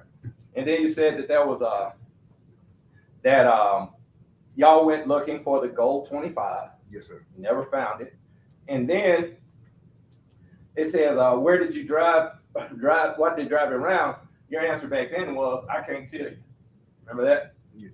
And you couldn't describe exactly where you went and all of that, correct? All right. Now, according to you, the Kel-Tec, to the best of your knowledge back then, was never found. Is that right? Kel-Tec never was lost. Okay. Now, so you're saying that in 2445, you said that you didn't describe the 25 as a Kel-Tec? No, 25 is not a Kel-Tec. Okay. Which one was the Kel-Tec again? Kel-Tec was a 38. All right. And so when I'm listening to it and says the Kel-Tec was never found, you're saying it wasn't lost to be found. Correct. All right. In 2012, you were asked questions about disposals of different things, and you were precise. You said you never had disposed any of the stuff. You just watched them getting rid of stuff. Remember that? Correct. And also in 2012, you described wire cutters pretty precisely. Remember that? Said you remember describing something as black and red, about 2 feet long. Correct. You said the handles were red and I remember describing, but it's not in my memory today. Now, at 26 minutes, 32 seconds, you were asked a question. It says, about what you were looking at, it says, before I get there, earlier about the use of the wire cutters, you described that you were there while the wire was being cut, the barbed wire was being cut. Remember that? Correct. You were precise, correct? Yes or no? Yes. All right. So going back to 25, to the section 26 minutes. No. You were asked a specific question. Were you with them when they were cutting the fence? Your answer: did not cut the fence with them. And specifically, they went back to the question about the wire cutters. And your answer was never seen the wire cutters. You remember that? I'm saying I never seen them before, prior to that evening. No, they asked you then, when they were talking to you about the wire cutters, had you ever seen the wire cutters? Describing back in 2010, what you told the detectives were you didn't see the wire cutters that day. In fact, you didn't see them cutting the barbed wire. You want us to play it for you? Nah, I seen all of it. Go ahead. So are you saying that you didn't say it, or are you saying that even though you might have said it then, right now you That's what I'm saw it? saying. At the moment, I don't know what I was saying at the moment in the statement, but going through memory, I seen it.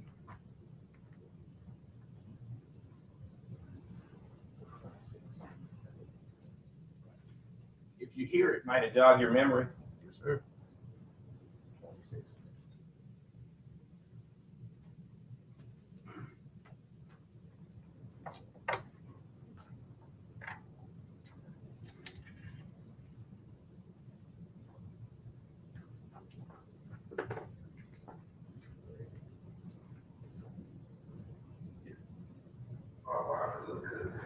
That didn't even know what they were for. That didn't take someone to the cut. Did they cut? That's why you were there? No. So they have them up there on one other occasion to look for something they couldn't find. So it's just they didn't find that, but they went in. That's when they came back and get you.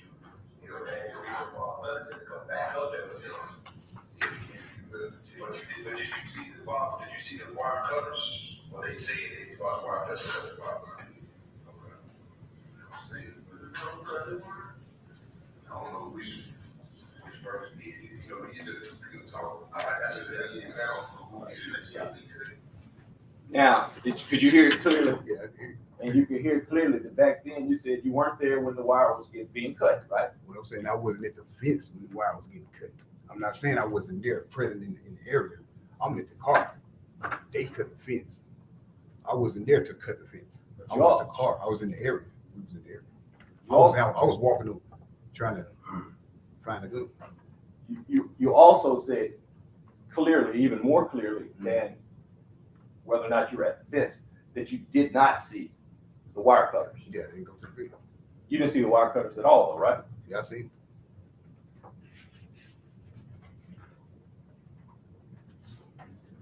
You were asked questions specifically about the disposal of things. Remember that? Yes, sir. And you went through a litany of things that you said that you thought that they had disposed of. You described a towel, correct? Rags. Rags. You said rags, and you think that the wire cutters were thrown away as well, correct? Now, I'm going to ask you some questions about the 9mm and the lake that you were talking about earlier.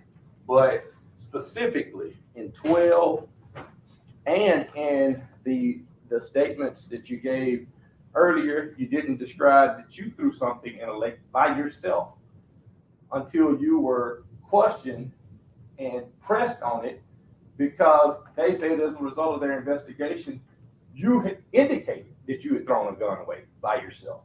You remember that? I don't remember. You don't remember? You remember at 24:30.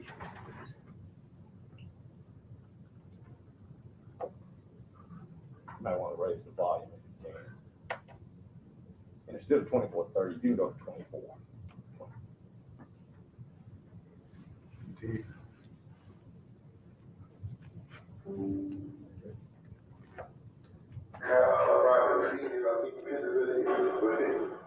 Well, that was probably not too far from where, you know what I'm saying? Since you're saying, I can't even tell you that. You're not familiar with that part of time? Yeah, I never been over. Did you ever tell me who cut work in? Now, what happened with the other guys on that table? Yeah. Thrown away. You know where they got thrown away to? Yo, I say that to be a man. I got one gun. Which one? It's a gun that went through. Which one? The 44. You got rid of that one? What you get rid of that? You know, October. Right after the station. Where? That's it. Yeah, out the lane, out the other tunnel. Right after the fire station. So I had the kill the 25 at the 9, right? Yeah. And the 25 was never found. Yeah. The 9, we found them. And what happened to the killer? I don't know. They got rid of them. Okay. The 44, it was left out. It was just too big. I just left it. Now, previously, you were asked about whether or not you threw, what all you threw away. You described that you threw a kill or 44 by yourself. You threw it away in Archibald Lake, correct? Correct. Yeah, that's a whole different lake. We're going to talk about Walnut. It's a whole different area. Archibald is down by where you live, in the Sardis, Batesville area, right? Correct. Walnut, you would describe closer to East Mississippi, like you going toward Holly Springs. That's how you described it, right? Yes, sir. Yes or no? Yes, going that way. All right. Look on the map in the head. I didn't hear you. Had to look at my map in my head. I got you. I got you. Now, you were also when you were describing the role, a few times they asked you, now tell us, were you really there that night? Were you there? Remember those questions? Yes, sir. And you kept kind of breathing and doing different things when they had asked you, but you never really directly answered it, did you? I don't. Okay. Yesterday, you were asked questions about money.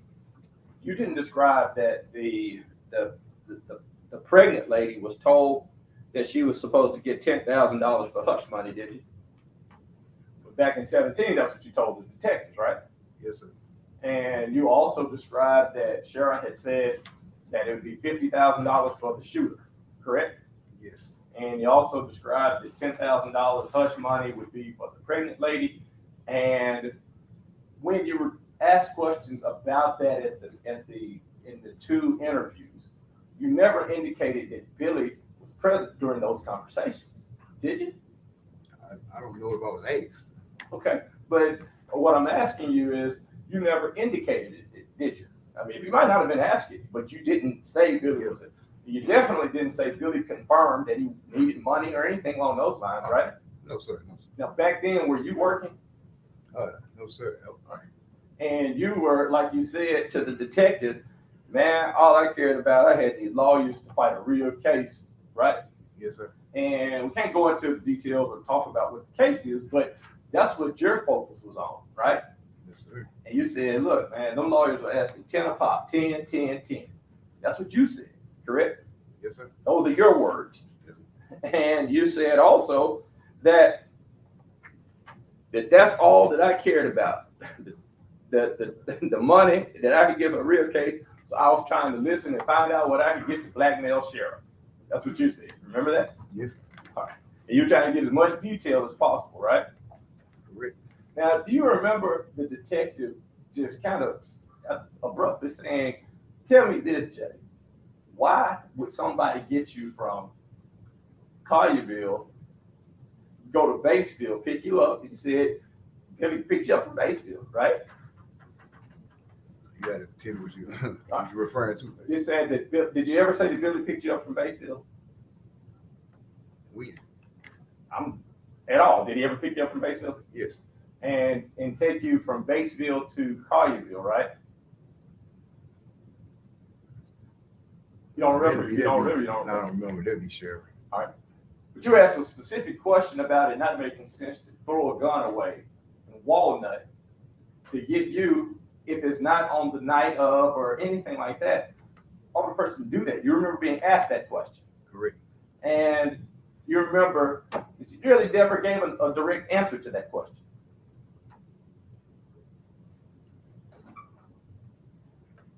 And you said, I don't know. Remember that? Yes, sir. All right. Now, you indicated that before that y'all had gone and the rags ended up in a landfill, right? Yeah, a little dump site. In a dump site. With dumpsters.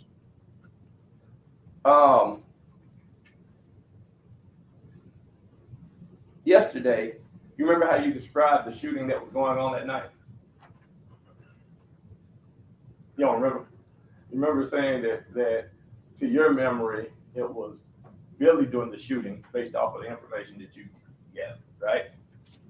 I didn't say it was Billy just doing the shooting. I said it was Sherra and Billy doing the shooting. Now, that's consistent with what you said in 2017, that it was Sherra and Billy. But do you remember what you said in 2012 regarding the shooting? I don't.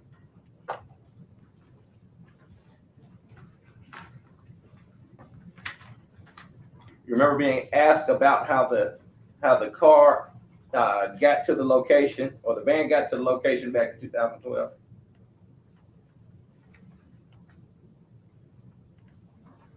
To what location? To the location where Lorenzen was killed. You said it was on a back street, right? Yes, sir.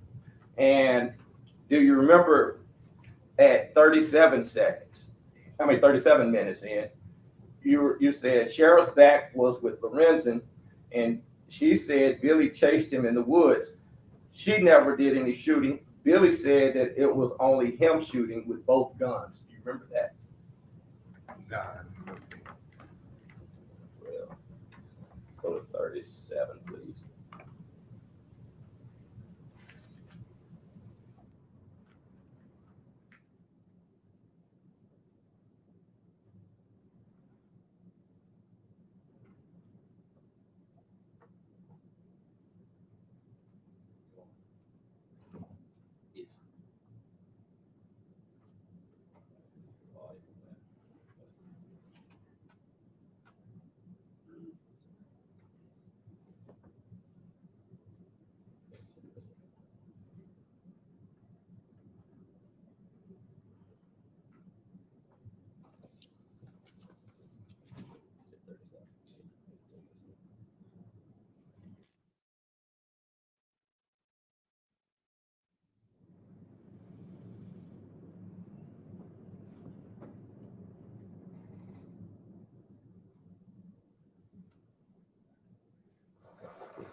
Yeah, when they started shooting,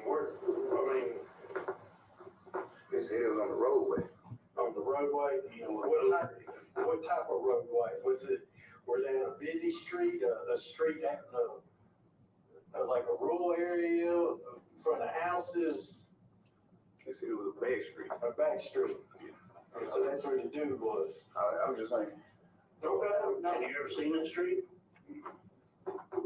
All right, so he said the dude got out. Yeah, he said, they met. Billy was in. She said Billy was here. She was here. They were talking. She said her back and talked to Lorenzen. And Lorenzen walked up and Billy started shooting. And then what happened? He ran. They said they chased him down the woods, but she didn't say she didn't chase. How many people chased him? Billy chased him into the woods. He had let's see, this thing. He had a 9. Who had a 9? Billy. 9 millimeter. And I guess he hit the 25 on him. And we went in and shot at him.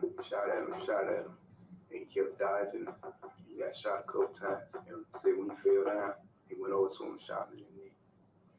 How many times did he say he shoot? You just said he shot. And then what happened after that? Oh no, he said he used 2 guns. He used 2 guns. Did he say he took anything from the area or? They said he cut down some fence and stuff. He did what? He cut down some fence. Before? No, they said afterwards. They said afterwards they cut the fence down? They say why they did that? I guess because they said they ain't no DNA left behind. Okay. Is that what they said? They didn't want any DNA? Now, having heard that direct opposite of what you just said a few moments ago, correct? No, it's not a direct opposite. I said she said. This is what she said happened.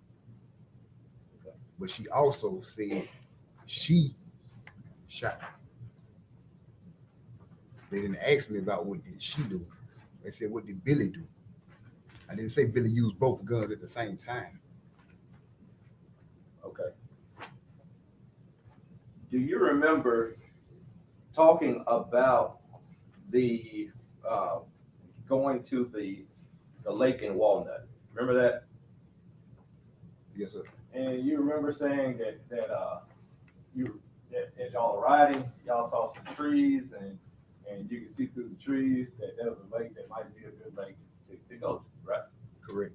And you also remember that a few moments ago you described Arca Butler, right? Correct.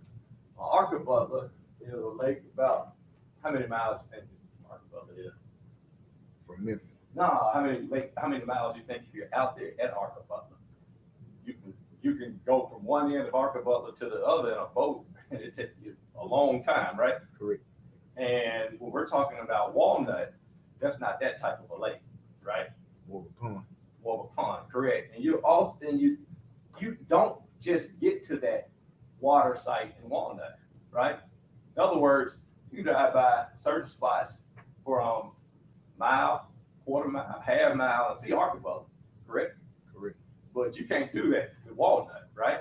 Correct. Walnut, you got to kind of be looking for it and going there, right? Correct. And you told the detective that you were the one that knew where the pond was in Walnut, correct? I knew where it was because I just went there and dropped off the gun. No, I'm not talking about just then. I'm talking about while y'all are driving. You know how many people live in Walnut? If you don't, you don't. It's not a big place, is it? I don't even know anything about Walnut. All right, but you knew the landmarks to go and get that gun with precise accuracy, right? You worked out that way before, hadn't you? I never worked out that way before. You never had concerts and things and with the Walnut? mob? In Walnut? No, coming back that way. You didn't do clubs and stuff in that area? In Walnut, cutting up through Walnut, going towards Car. No, sir. You never did that. You couldn't describe the specific businesses around the pond going towards that lake. You couldn't describe it? Should I describe it? I'm asking you, I did can you not describe describe it? Yeah, I can describe today. You described it to a T, did you not? Yes, sir. When you were talking about it earlier today, you didn't talk about all of the roads and landmarks, and Paul didn't ask you that, or Mr. Harriman didn't ask you that, right? Yes, sir. But I'm asking you now. You were able to describe the different businesses around this obscure pond, not a lake, that's off the road. You can't even see it from the highway, can you? And you have to drive, turn off of the road, and go down about, what, 3/4 of a mile, would you say? You got it. Yes, sir. Yes, sir. Right, and you gotta know where you're going to get to that pond, correct? You described the fact, talking to the detectives, that you don't have any kind of structure in the way and you can kind of drive through the little tree line. Remember that? Correct. And you also described, you said that there was a John Deere place. You remember saying that? Yes, sir. You remember saying that there was a concrete business up the road a little bit? Correct. And you also described the fact that you had to cross a railroad track, right? Correct. You said you're going to drive over a ditch a little bit. Remember that? Yes, sir. And you said that they asked you, how'd you know how to get there? You said, oh, it's not a place. It wasn't the first time you'd been there, right? No, not that. Not the first time I've been there since when? Since the time they brought me there? You described to them how they should go to get there, right?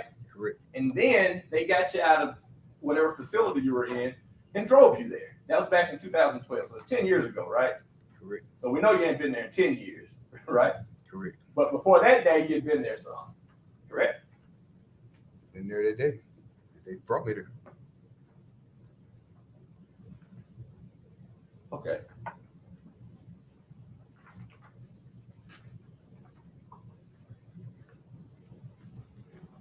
You then, in the 17 meeting, gave a more detailed description about the bald-headed black guy, right? Correct.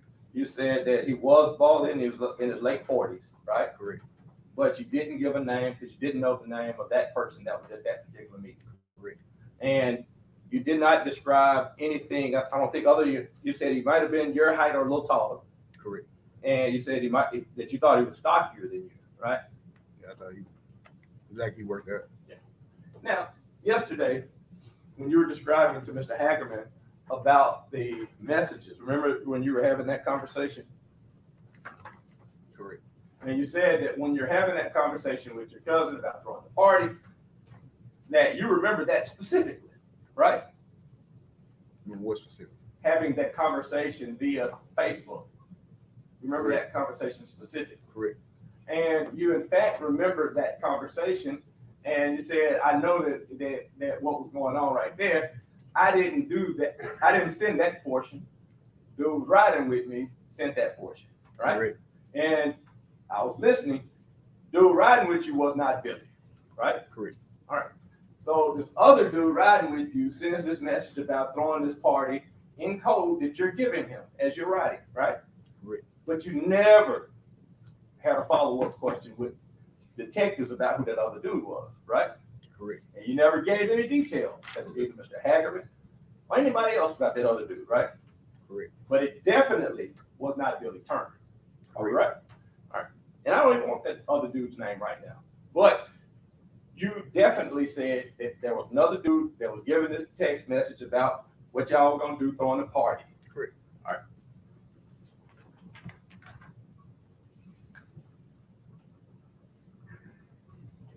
Now, you were asked about photo lineups, et cetera, and you gave the photo lineups during that meeting. One of the detectives then asked you specific questions regarding text messages. Do you remember that? I don't remember. You don't remember? It's been a while. It's been 2017, right?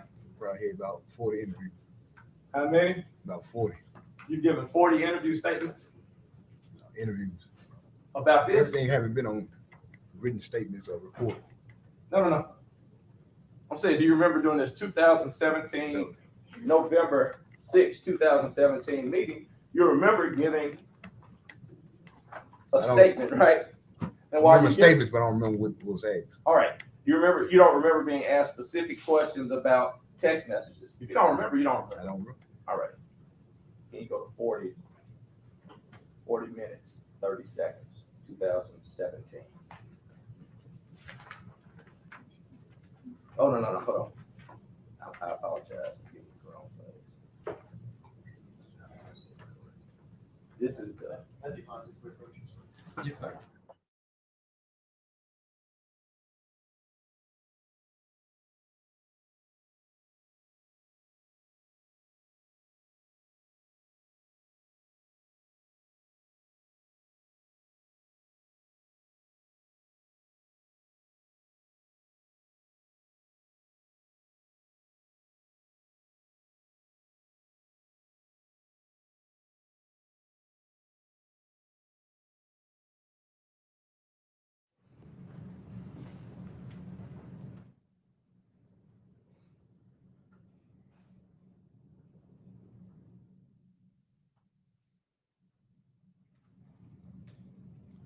Ms. Perry, you may proceed. Thank you.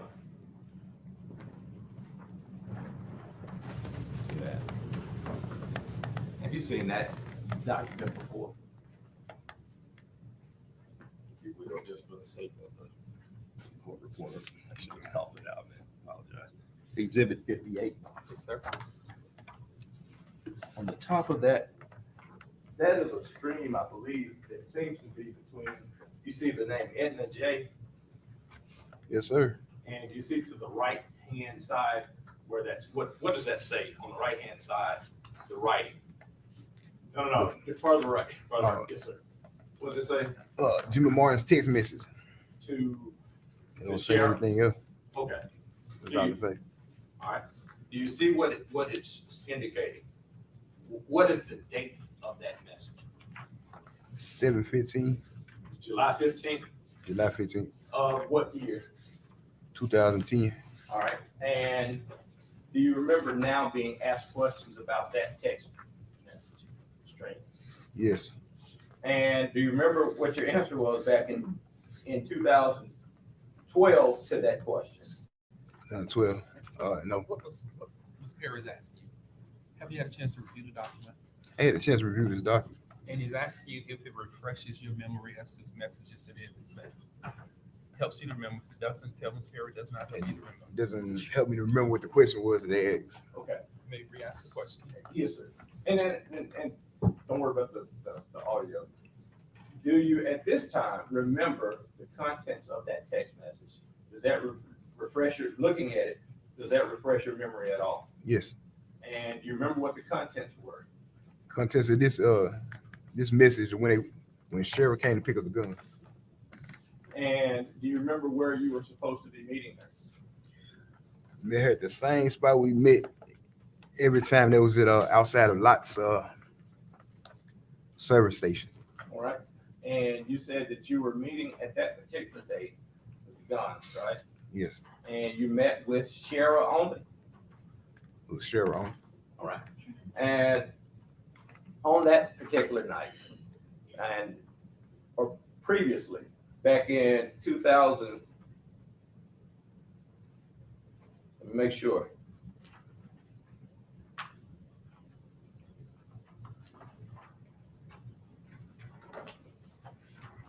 When you were previously asked about that question, you remember telling the detective you don't remember what the message contents were? I don't remember if that's what. I do not remember. Have just a moment, Jan. Yes, sir.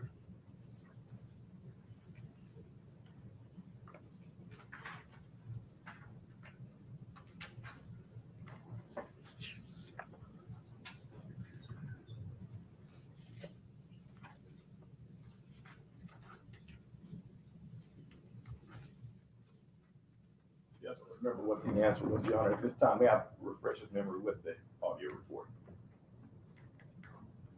You tried to refresh his memory with the written document. Is it different from the written document? It is, Your Honor.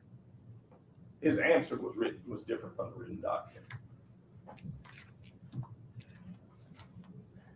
Ms. Perry, ask a specific question as to what you think you may have given an inconsistent answer, and you may, in fact, move forward, but I don't know what the question is, or what answer you may have given that may be inconsistent with testimony in court, so you may ask that question. Will do, Your Honor. Back in 2012, do you remember being asked questions about that back then? About that document, that text string? Yes, sir. And do you remember whether or not you told detectives the same answer that you just told this court? I don't remember what answer I gave them back in 2012. Remember indicating, sorry, stop it, sorry. Remember telling them that you just didn't remember what that text string was back then?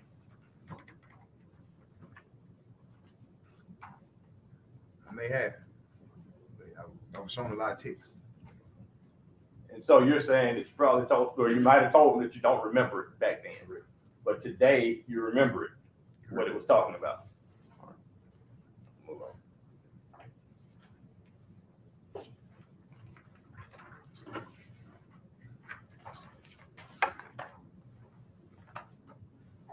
Back in 2012, when asked about the meetings, the first meeting, you indicated that when you got to the house, you said that Billy was there.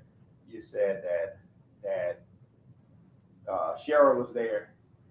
You were there because y'all came in together, you and Sherra. Y'all had come from Batesville together, correct? Yes, sir. And when you got there, you said that Billy and the bald head guy that you were describing were both at the house at that day. Remember that? When did you say I said it? Yesterday? Back in 2012. Do you remember what you might have said then? Yes or no? Yeah, I might have said it. All right. And you said that then it seemed like now Sherra was doing the talking about what had happened, correct? Correct. Now you didn't say that Billy had said that he was going to do X, Y, Z or anything else for Sherra, right? Correct. Said he'd do this and it kind of kept on doing what he was about to do as far as the yard and things like that. In other words, he was not throwing out suggestions and agreeing to anything at all. No, he didn't agree to anything. All right. And you remember whether or not at that first meeting was the pregnant female there? I don't know if she was there on the second or the first meeting. You don't remember. It was more than 2-3 meetings. All right. But out of the times, let me put it this way. The only time in your statements, and even today that you've been consistent about, that you even saw Billy definitively was at the first meeting. That's what you said. And you've said that consistently. And even when asked by the detectives, you never said Billy agreed to do nothing or said he was going to do nothing, any of that. Correct. Right? And then you said, now you did say y'all rode to Atlanta together, right? Now, but you said that the basis of that trip to Atlanta was Billy said that y'all were going to do a lawn job, right? Which was code for it. We were going to go do this job. But y'all had never established a code or anything else involving Alabama. Matter of fact, your answer to the question was, he said, we're going to go to Alabama and do this lawn job. And you said, I know what you're trying to do. That's it. But that's how you said it, right? Yeah, we had a consensus. You don't have to spit out everything when you already was there for the meeting.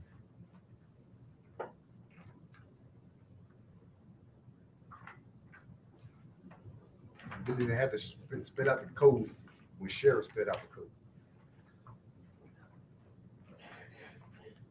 On the night in question, nobody can validate your whereabouts, right? Nobody verifies your whereabouts, correct? In all this time, nobody's verified.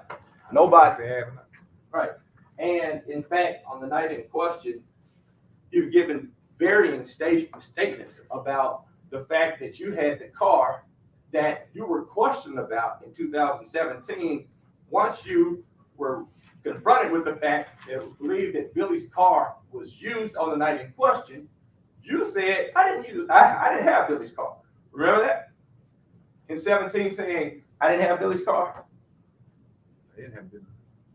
Okay. The And car so- was parked in the spot that it was parked in. Nobody uses the car.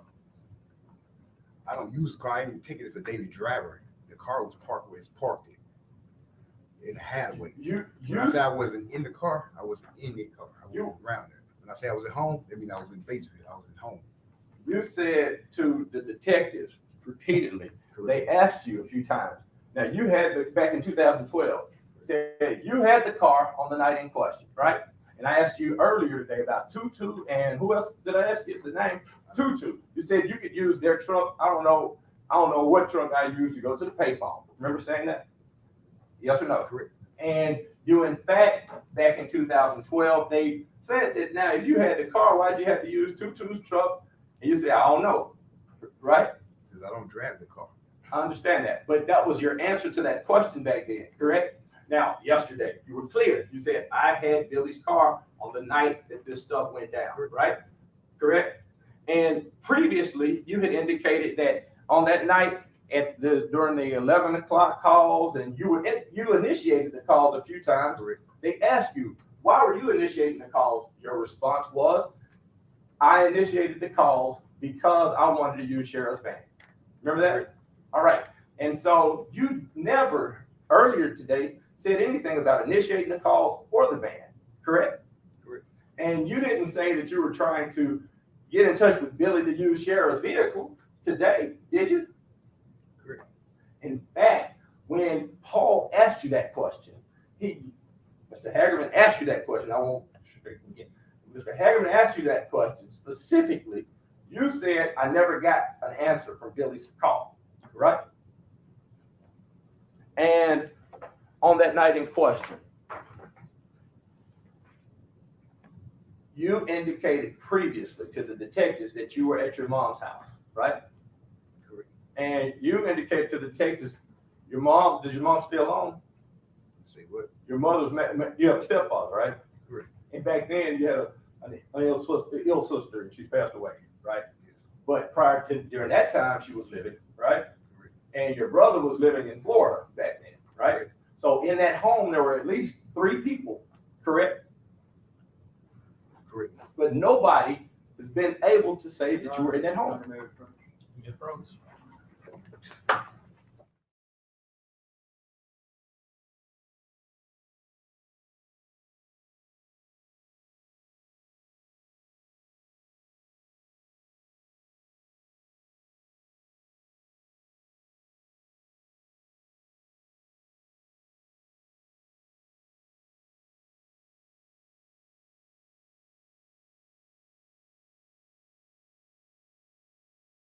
Remind you what I told you and I've been telling you for a week. Questions of lawyers are not evidence. The evidence comes from the witness stand. I've already sustained an objection from the state as to what other people can do, what other people can say, and other people can tell whether or not Mr. Martin was at home. He can't tell you what other people can do. That's asking him to be a mind reader. And I've sustained that objection to the question. I'm sustaining the objection again, and we will move on and not ask that question again because Mr. Martin cannot tell you what other people can do. You may proceed, Mr. Perry. Yes, Your Honor. On that particular evening, a few times you said that you did drive Billy's car, right? You said you drove it back when you were talking to the interviewers. You remember saying Went on that? January 18th, On July 18th. July 18th. Yes. No, I didn't drive the car that day. And so now you're clear on the fact that you didn't drive it that day, but you said you had possession I of it had that day. possession. Have a few moments, Your Honor. Yes, sir.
Mr. Hagerman, any additional questions on direct examination?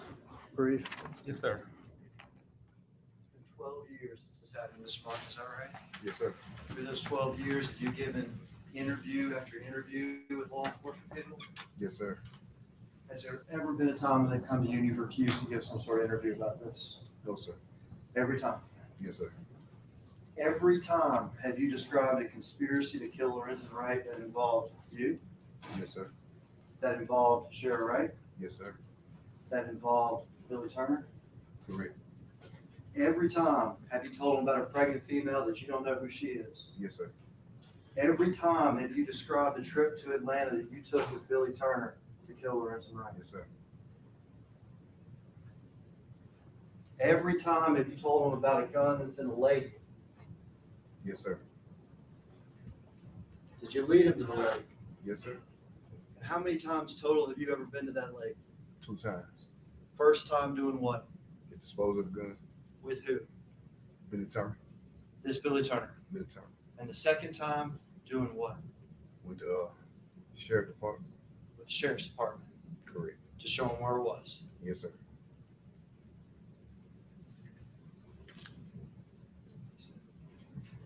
That's it, Judge. Ms. Perry, any additional questions on re-cross-examination? Yes, Your Honor, I'll be really brief. You may proceed.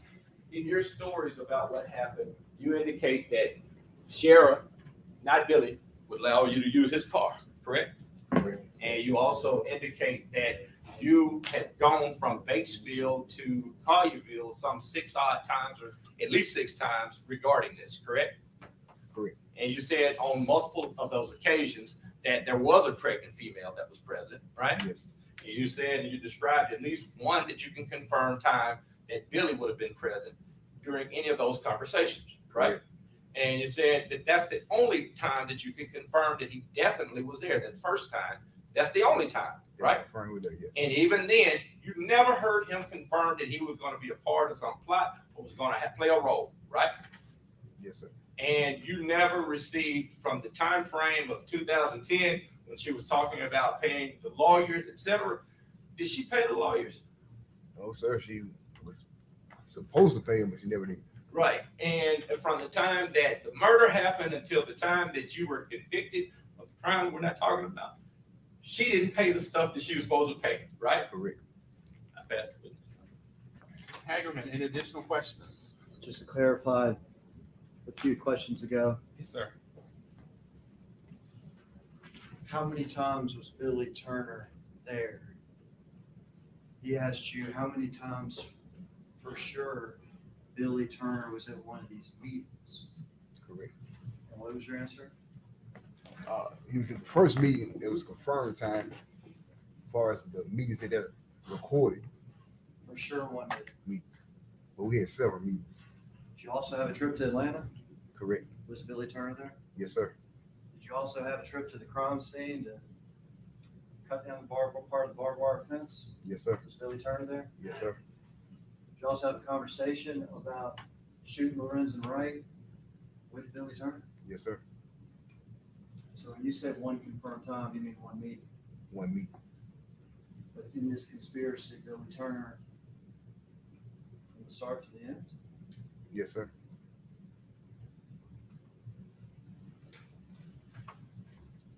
Mr. Perry, any additional questions? No, Your Honor. Ms. Martin, I'm going to excuse you from any additional testimony in this case, sir. Let's say something silly, but you can't talk to anybody about your testimony. Can't let anyone talk to you about their testimony. You may certainly talk to your lawyer, Mr. James Jones, who for the record is present today. You may step down from witness stand and watch yourself, sir. Yes, sir. Thank you, sir. Take this document to the back on top. Exhibit table, please.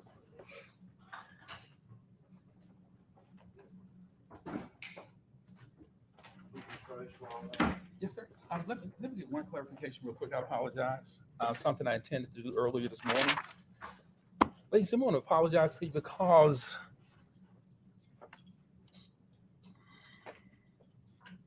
one of the deputies told me that you had a question about some photographs that you wanted to see that you were not able to see yesterday, and I needed clarification as to exactly what photographs you might want to see. Is that not true? Okay, think about it over the break, because I was told there were some photographs, maybe some autopsy photographs that you were not able to see that clearly because they may or may not have been published. And if there's any photographs you want to see that you were not able to see, let me know. We'll have those passed to you before we start with the next witness. We're going to take a recess for a minute. You've been there for about an hour and 15 minutes or so, and I need to talk to the lawyers about scheduling.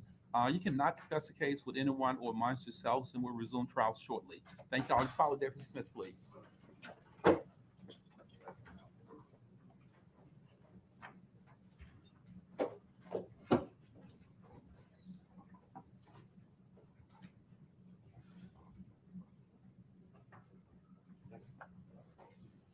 How's that knee feeling today? Okay.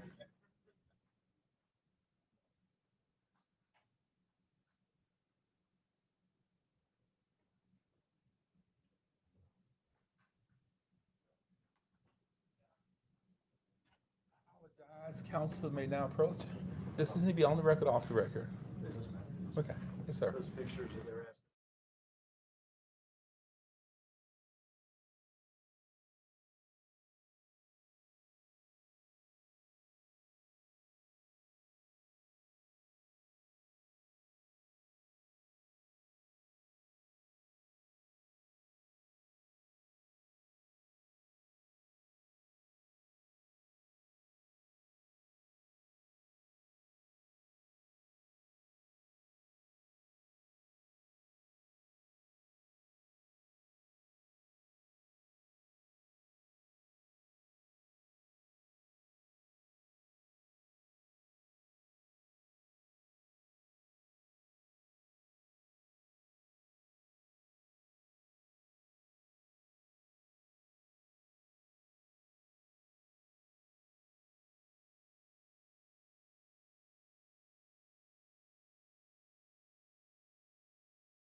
So I can't get my camera to work still. I don't know what the deal is. Butterfly, yeah, well, this guy's actually a hometown hero. He's from Memphis. Yeah, he did play for the Grizzlies. He played for everywhere. He was a journeyman. Um, so, yeah, I wasn't able to keep track of what's going on, guys, but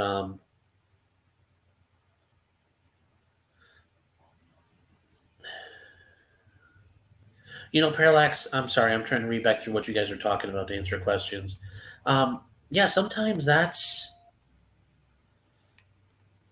you try to come up with this idea of what you're going to hammer somebody with, and sometimes it works, sometimes it doesn't, but you don't know until you go in there. That's the problem when it's a state's witness. You don't know, you haven't had a chance to interact with that guy and gauge or question him or do anything beforehand to fight him.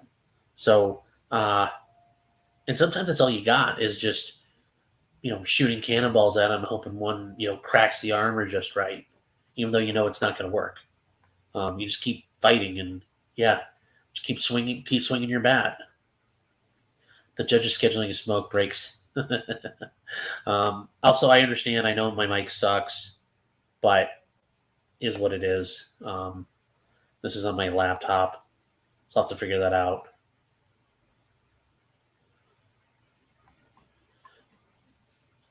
Well, he might be, and that's sometimes I'll have to defer because I wasn't able to listen to everything.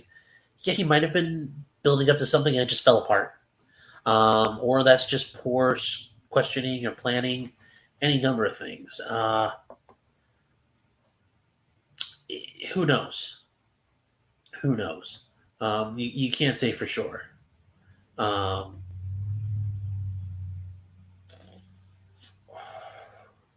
oh, okay. Oh, Butterfly. I am actually at my office, which is not in my house. When you see me on camera and I've got all that stuff behind me, it's actually in my house. I am in my office right now doing some work. I had to do some stuff today. Um, I thought it was going to be okay. I realized, okay, not a problem. And then I got some calls. I had to come in and take care of some things and meet some people last minute. Besides, got some cash sloshing in my pockets. Always a good day. Always a good way to end the Friday with some Benjamins in your pocket. But yeah, I go to. Sorry, yeah, I don't have anything to put there, and so I don't. Yeah, for some reason my laptop does not work with the camera. I'm probably going to get a camera for here because I have a feeling in the next week my schedule just exploded, and I might be doing a lot of days at the office. But yeah, it's also remember this is the state's prosecution of the case. It's not necessarily going to go that well for the defense. Just be prepared for that, and they probably have their own witnesses they're going to throw into the fire, and they'll probably give them a little bit better results.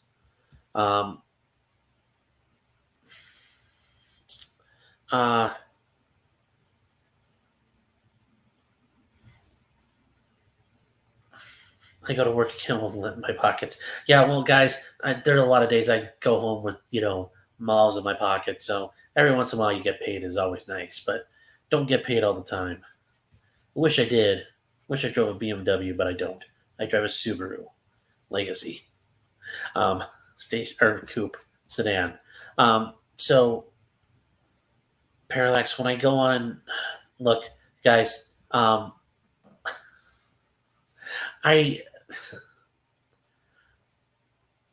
feel like that's I'm not gonna like poo-poo your question. Him and I exchanged some emails. That's it. Trying to figure out the best way to communicate with each other. But other than that, I'm not whatever happens, happens. I'm not practicing reading through that stuff to be ready for things or anything like that. I don't know, that feels a bit presumptive of me to do stuff like that. That's almost like starting a band and worrying about how you're going to sign your autograph before you learn how to write a song. So, that's how I always am, get it, just first things first. Just Besides, we may get on there and it turns out, 20 seconds in, we fucking hate each other. I don't know. I doubt we would, but I just, I don't like to get presumptive and ahead of the curve. So, that's just a personal thing for me.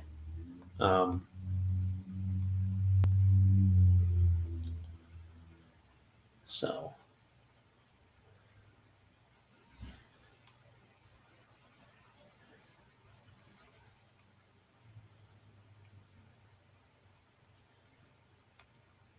you guys are asking a lot of weed. What do you guys? Okay, there was a good question to ask me. So, what was this question you guys wanted to ask me? How can? Okay. Looks like you guys had some questions, so bring them back up. Also, like I said, Parallax, I hope that wasn't me pooping all over that, but I don't know. I try to be a humble guy at times.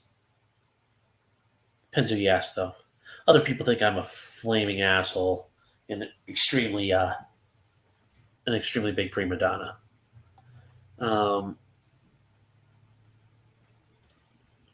So let's see here. You guys are talking about smoking the devil's lettuce. What's going on here? What is this about? Oh, Critter, you asked, how can an active participant in his own trauma and let sit together? Well, he's right there. They can talk to him. It's not like he's on the other side of the room or behind a glass wall. I just think that's a weird setup, the way the court does things. And maybe his attorneys wanted all the space. I don't know. But in my experience, no, when you've got a trial, you sit with your guy. He's your dude. I think that's a bit prejudicial. It looks bad. So, yeah, they might pass notes. Usually, like when I do it, like if I'm up doing direct or cross or anything in front of the court and my client's sitting there and I'm asking questions, I always stop before I'm done, walk over to them and say, hey, do you have any questions you want me to ask? And they got a notepad and paper and I tell them to scribble stuff out. I'll look at their questions to see if there's anything I can ask.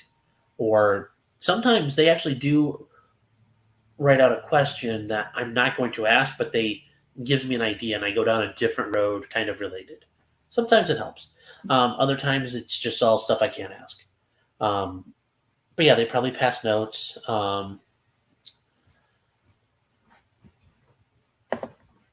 Okay.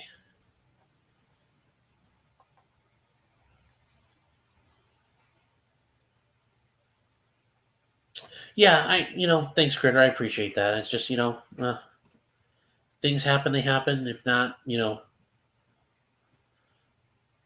I just, like I said before, when people were asking that, in other times, like, it's just let it happen organically. Not a big hippie, but it's one of the few things I'm about is just letting stuff happen. So yeah, but can you guys go back to whatever this was about? You were talking about dope and testing or a job. Joe, you said something about it. You guys talking about CBD. Okay, hold on here. Even Gixxer, even when weed is legal to smoke, does that place you still work at drug test on that?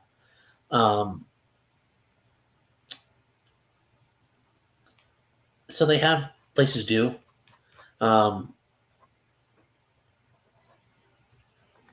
Yeah, that's not uncommon. But yeah, that's really it for me right now. Do you guys have any questions about anything else? You got seeds you're planting. Okay, well, yeah, I'm glad you guys are sticking around. It sounds like we'll be starting up again.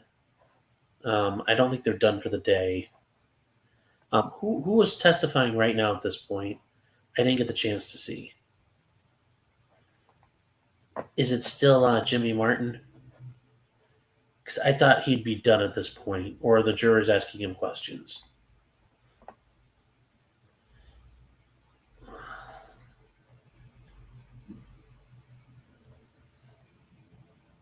Oh, he's still going?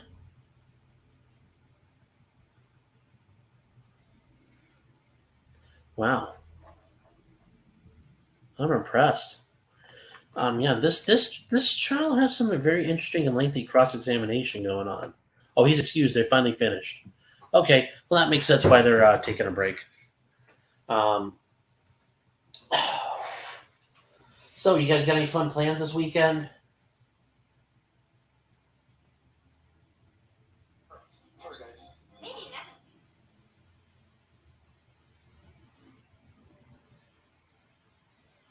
So, well, there was an hour and 15-minute break. Yeah. The way I understand it, it sounds like we might be going trial tomorrow and Sunday. I will run this and let it run. I will be in and out of the house. I'm actually maybe try to mow my yard tomorrow if it's nice out, but I got to get my car washed and stuff. So, yeah, I'm doing stuff around the house. Might get out my bow and shoot a little bit, but I don't know. My neighbors didn't like that last year, so I may have to wait till I go out to my sister's place or my parents' house to do that. Yeah, they tend not to like it when you're using a compound bow in your cul-de-sac. So, but yeah, that's it for me. I got some other things to work on. I got to finish reading the appeal I'm doing, taking some notes on that. So, yeah, that's really it for me.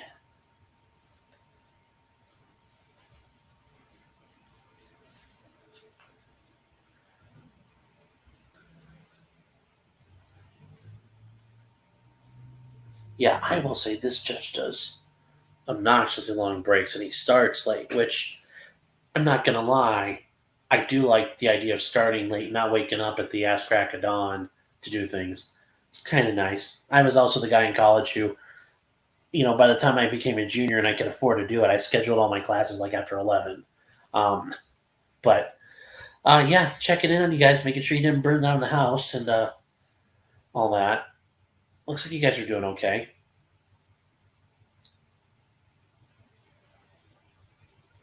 Yeah. What else was I gonna say?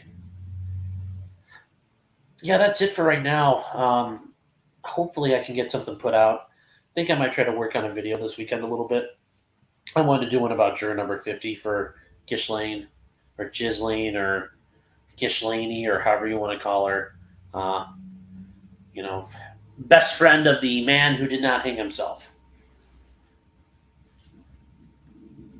Let me some question or jury. I don't want to burn through this. Don't want 4-hour breaks per day. Yeah, and that would really suck. Thanks, Kixer. Yeah, I'm gonna probably get back to work. So I'm actually things cleared up, so I could probably Ghislaine. I don't know how you pronounce it though. Do we really know?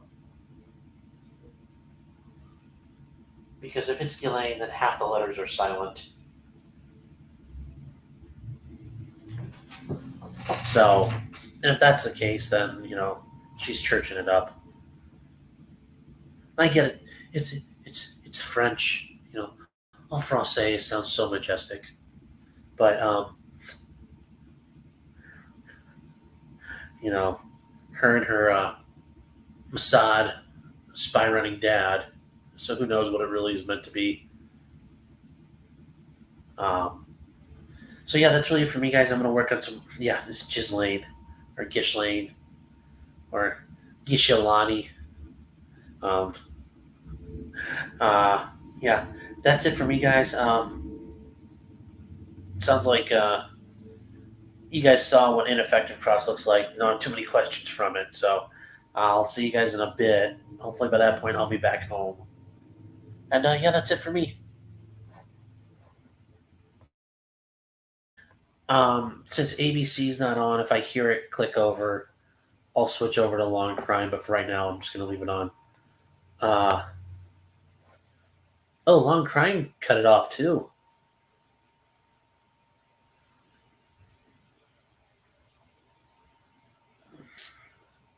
Oh, actually, it looks like Long Crime thinks it's over. So, yes, Jimmy's not a good liar. I mean, really curious. What do you guys think? Is Jimmy credible to you? Do you believe everything he said? Actually, I'm going to make that a poll. I got a poll I want you guys to ride. All right. Oh, there's poll button.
So there you go, guys. There's a poll for you to look at right now. Message retracted. I'm curious to see what that was. Yes, Jimmy is credible. Oh, yeah.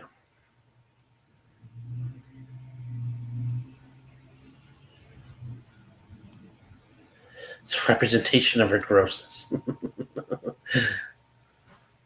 No, Jimmy's serving 20 years, Wendy. It's interesting because he was put on trial in 2009 for first-degree murder, but was acquitted on that. And on second-degree murder, the jury was a hung jury, so they were going to retry him. But in the meantime, after 2009, he was out on bond. Well, while he was out on bond, this murder happened. So there's the idea that had Jimmy been convicted in 2009, he would not have been able to participate and plan and facilitate the murder of Lorenzen. So by getting acquitted, that caused Lorenzen to die. And if he had been convicted, Lorenzen still might be alive.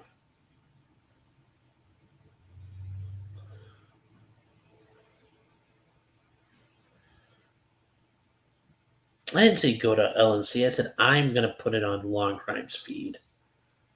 You got to listen. So when he got convicted in 2012. Wendy, he got convicted of second degree and was sentenced to 20 years. So now he's doing 20 years for a separate murder. And likely, he's committed a shitload more based on the way he talks about it. So, anyways, there's a poll for you guys to fill out. I'm curious to know what you guys think.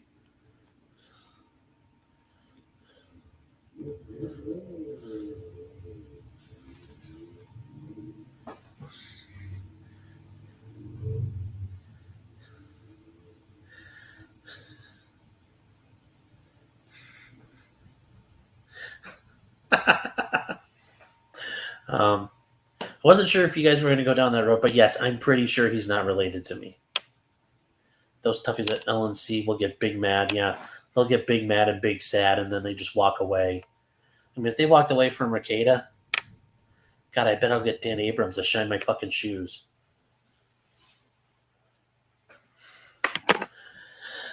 Oh.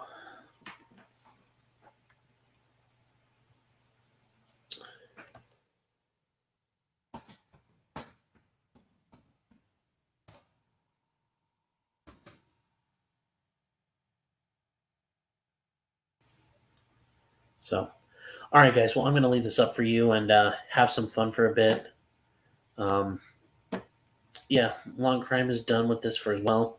Must be a really long break coming up, or they might be straight up done. Which is weird, but hey, if they're done, they're done. Oh no, they came back. I'm going to set that up so you guys have something to watch.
And we will resume. Yes,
sir. Yes, sir.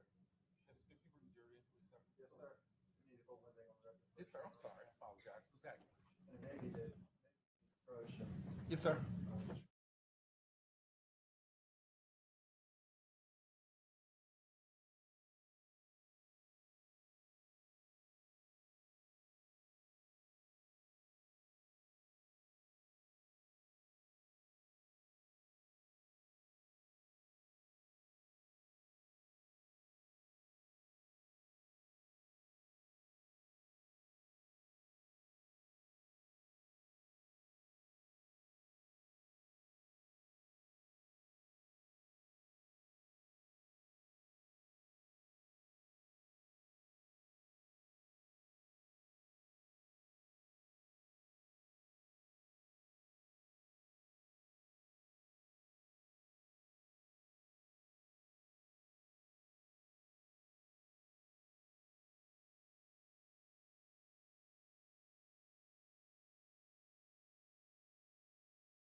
please, sir. For the record, the jury is out. This is the jury out hearing. Raise your right hand, please, sir. Do you solemnly swear or affirm the testimony you give in this case will be the truth, the whole truth, and nothing but the truth to help you God? Thank you, sir. Have a seat right here, please, sir. Frias, good afternoon. State your name for the record and spell it for the court reporter, please, sir. You may certainly take off that mask. Fausto Frias. Foxtrot Alpha Uniform, Sierra Tango Oscar. Frias is Foxtrot Romeo India Alpha Sierra.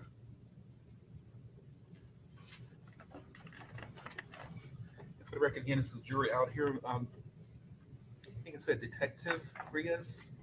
Where are you employed right now, sir? City of Memphis, And what? Memphis Police Department. How long have you been employed with the city of Memphis? 3 months short of 22 years, so 21 years and 9 months. Are you assigned to a particular unit right now, sir?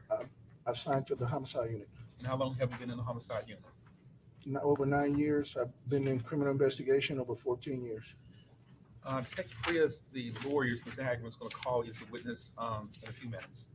And there are a couple of things that we need to talk about, give you some limitations on what the lawyers will talk to you about to make sure that we do not repeat certain things in front of the jury. They're going to ask you about a statement, conversation that you had allegedly with Billy Turner. And you may talk about the substance of the conversation, you may talk about anything that was asked in the conversation. But apparently at some point on the conversation I had at bench with the lawyers, that at some point, Mr. Turner decided to terminate the interview, terminate the conversation. Is that correct? Yes, sir.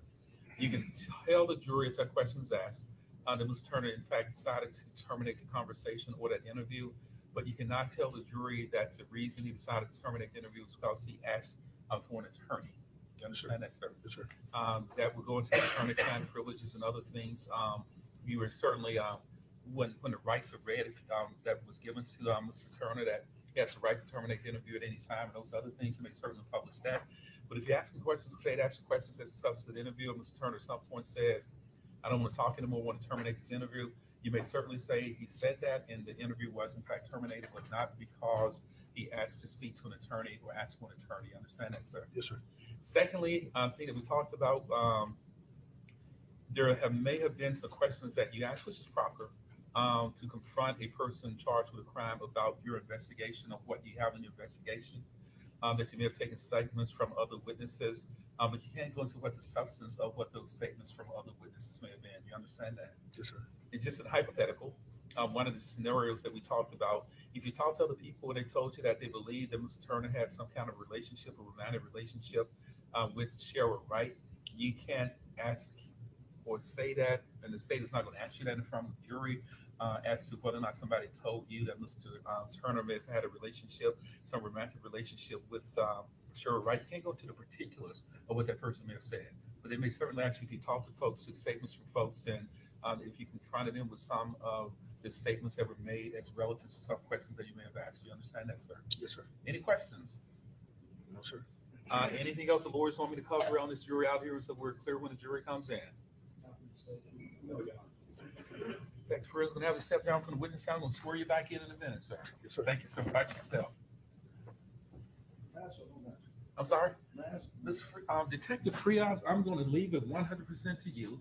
I'm obligated to tell you that the Shelby County mayor, because of a lawsuit in Shelby County, and the federal courts are concerned about coronavirus and keeping inmates safe in jail. There are 3 buildings in Shelby County that masks are mandated. Courtrooms and in places where inmates have access, Shelby County Juvenile Facility and the Shelby County Division of Correction. And because inmates, like Mr. Turner was in custody, has access to the courtroom, in order to keep Shelby County from paying millions of dollars in possible lawsuits, masks are required in the courtroom. But on the witness stand, there's no longer a distance requirement, but on the witness stand, if you want to have the mask on, you may do so. But if you want to take the mask off while you're testifying so the answers might be more clearly heard, I would give that option totally up to you. You can wear the mask or you can take it off. I would give it the option totally up to you, sir. Thank you, sir. Deputy Smith. Yes, sir. You bring in the jury, please, sir. Yes, sir.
Ladies and gentlemen, everyone can be seated.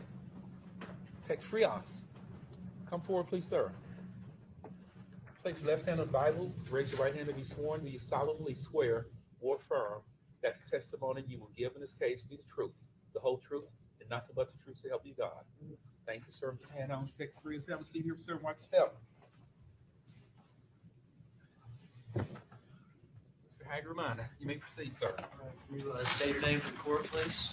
Fausto Frias, And can you spell it for the record? Foxtrot Alpha, Uniform Sierra, Tango Oscar.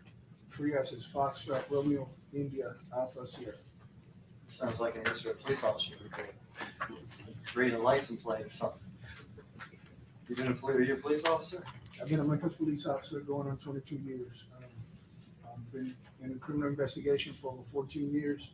I've been working homicide for over 9 years. In the city of Memphis, that's over 2,000 murders and about 5,000 death investigations. It will take a few hundred. Are you still in homicide? Yes, I am. Do you have occasion to become involved in the investigation of the murder of Lorenzen Wright? I did. Specifically, did you have occasion to become involved in that investigation in 2016, 2017, what we've been calling Operation Rebound? Yes, I was part of that. I'm going to ask you about one of your duties in that investigation, okay? Did you have occasion to interview Billy Turner, Yes, I did.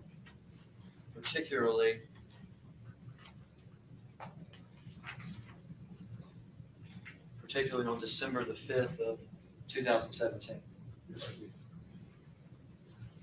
First, do you see Mr. Turner in the courtroom today? Yes, he's behind his attorney wearing purple tie, I believe. The White record shirt. reflect he's identified the defendant now. Record reflected Detective Frias has pointed to, has subscribed, has identified the defendant as Billy Turner. May proceed, Mr. Hagerman. On December the 5th, 2017, had Mr. Turner been arrested? Yes, And where did you have occasion to speak with Mr. Turner at? at the Gagnon. You here in Memphis, Tennessee? Yes, So it's police officers there? yes.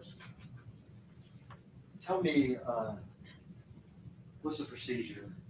Well, in 2017, what was the procedure for interviewing a defendant?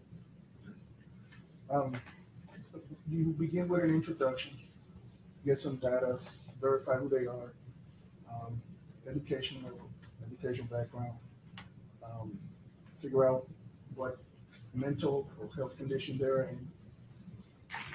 Once you go past those questions, you move on to the Miranda rights. You do the Miranda rights, advising on their rights, you have the right to remain silent. Once they review it and acknowledge it in writing or verbally, that they understand their Miranda rights, they don't have any question about their Miranda rights. If they agree to talk to us, they'll sign it. I'll sign it, Barney will sign it. Then we'll begin an oral interview. That's interview to see what the individual knows about what happened and an opportunity for us to confront them with whatever evidence we have. And then after that, after the oral interview, at the time, the Memphis Police Department policy was that you would take that oral interview and put it into a type statement, which is a question and answer type statement. And at the end of that type statement, they would review it. And if they needed to make any changes, they will circle wherever it was, and then they will handwrite whatever changes. If something was not typed properly, if that's not what they meant to say. And after that, they initial the bottom of each page, and they will sign and date the last page. If the statement was as they said. So 2017, interviewing a criminal defendant, introduction, is that right? Yes, Miranda rights, yes, is that right? yes, Oral interview, is that right? yes, And then written, yes. Written statement, yes. a written interview that is signed by the defendant, Yes, or written interview that could be introduced in court. Yes, And is that the procedure in 2017? yes. Two questions about that. Does that differ from the procedure in 2017 about talking to a witness? No. Let me ask you some questions about that. I may have confused you. When you talk to a witness to a crime, do you have to provide that witness Miranda rights? Not in all cases. Our procedure with the witness is basically the same. That you have the introduction. If you know for a fact this person is not involved in the murder, then you will skip the Miranda rights. But you will go to the oral, and then you will reduce that to a formal statement, which will be a questions and answers statement. But the only thing that we leave out is the Miranda rights when you're dealing with a true witness. Second, talking to a witness in 2017 per NPD policy for witness, were y'all allowed to audio or video record or whatever sort of recording you want? Yes, yes. In 2017 NPD policy, were you allowed to audio or video a defendant's statement? No. Instead, it was the process I laid out before. Is that correct? Yes. Nowadays, can y'all audio and video a defendant's statement? Yes. And do you take interviews now all the time that are, the entirety of it is audio and video recording? Yes. In 2017, no. Correct. And do you make those NPD policies? You follow? Yes.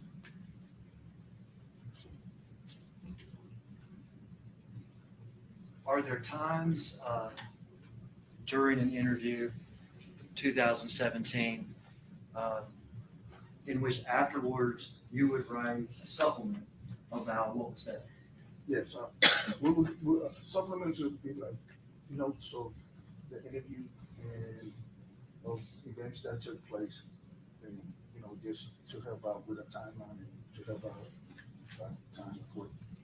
And if I ask you questions in court today about the interview you did with Billy Turner on December 5th, 2017, and ask you exactly what time it started, exactly what time X happened, or exactly what time it was concluded, would you be able to answer those just off the top of your head? No. Would seeing your supplement refresh your memory of conducting these things? Yes.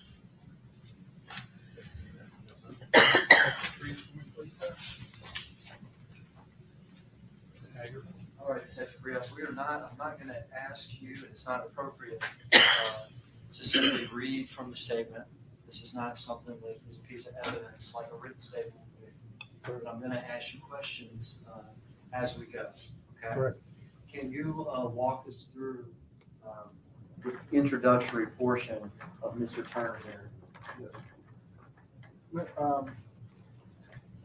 The defendant was taken into custody and transported to the gang unit. There he was put in a holding cell, and myself and Sergeant Hartz, I'm probably about an hour and a half later from the time he was taken into custody, we moved him from the holding cell into an interview room. Let me stop you. So if your supplement reads that he arrived at the gang unit at 10:22 and the interview started at 12:15, that would reflect that time there you're talking about. Is that correct? Yes. So he moved to an interview room, and there we walked in and introduced ourselves. Also asked him if he needed the restroom, if he needed some water, something to eat, for something. And he responded that he was fine. At that point, we informed him that he was indicted for first-degree murder, in the murder of Lorenzen Wright, and we wanted to talk to him concerning that homicide. We asked him some biographical questions. After he answered those questions, we went over his Miranda rights. He said he read his Miranda rights and understood them, signed them, and agreed to talk to us. And the time documented there is 12:27. That'd be right? Yes.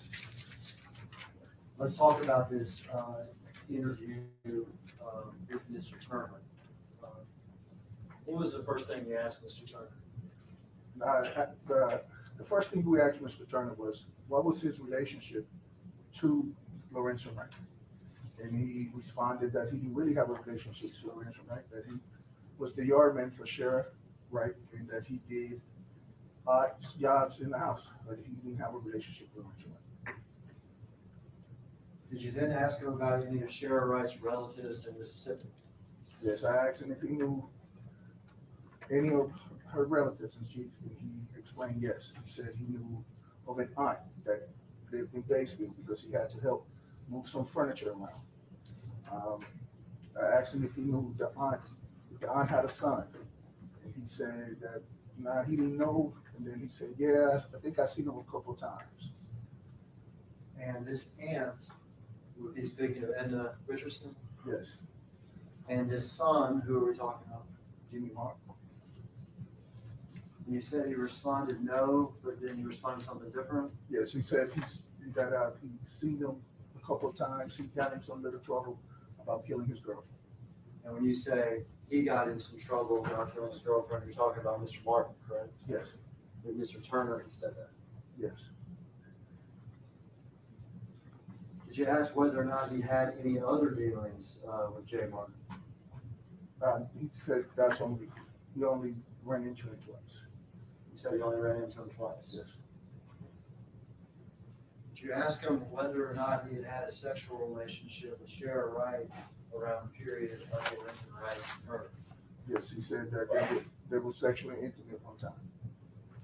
Did you confront him with information that may not have been the true extent of that relationship? I did. Did he respond to that? No. He had no response? No, he didn't respond.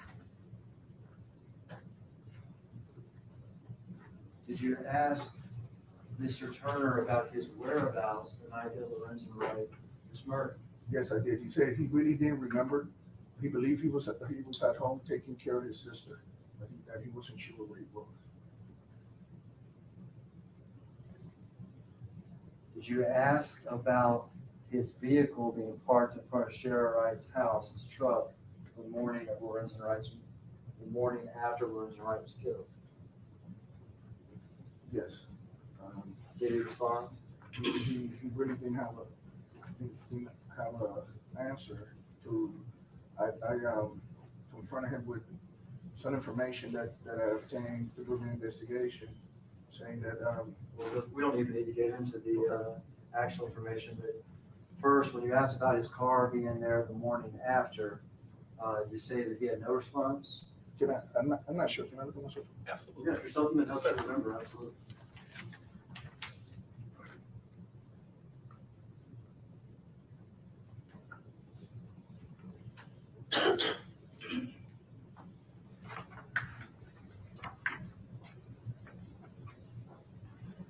Yeah, that's correct. He didn't have any information about his car was at Sherra Wright's house the morning that after Lorenzen was murdered. And in your supplement, you actually make notes about Mr. Turner's physical demeanor and the things he does during the interview. Is that right? Yes. Do you have to make any notes at that time about Mr. Turner's physical reaction? Yes.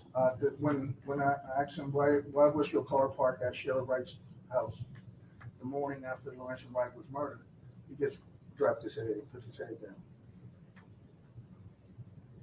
And when you say car, you mean car or you mean truck? Whatever vehicle that he was driving at the time, I can't remember.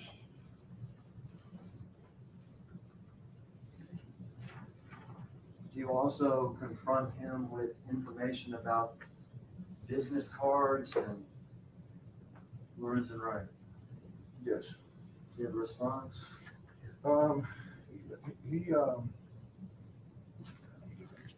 You give a version of it. Some that describes physical reactions and events.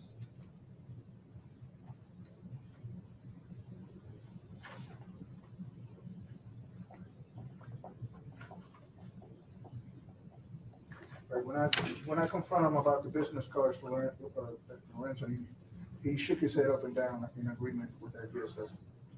And then did you show him photo spreads? Yes, I showed him, In particular, did you show him a photo spread of Sherra Wright?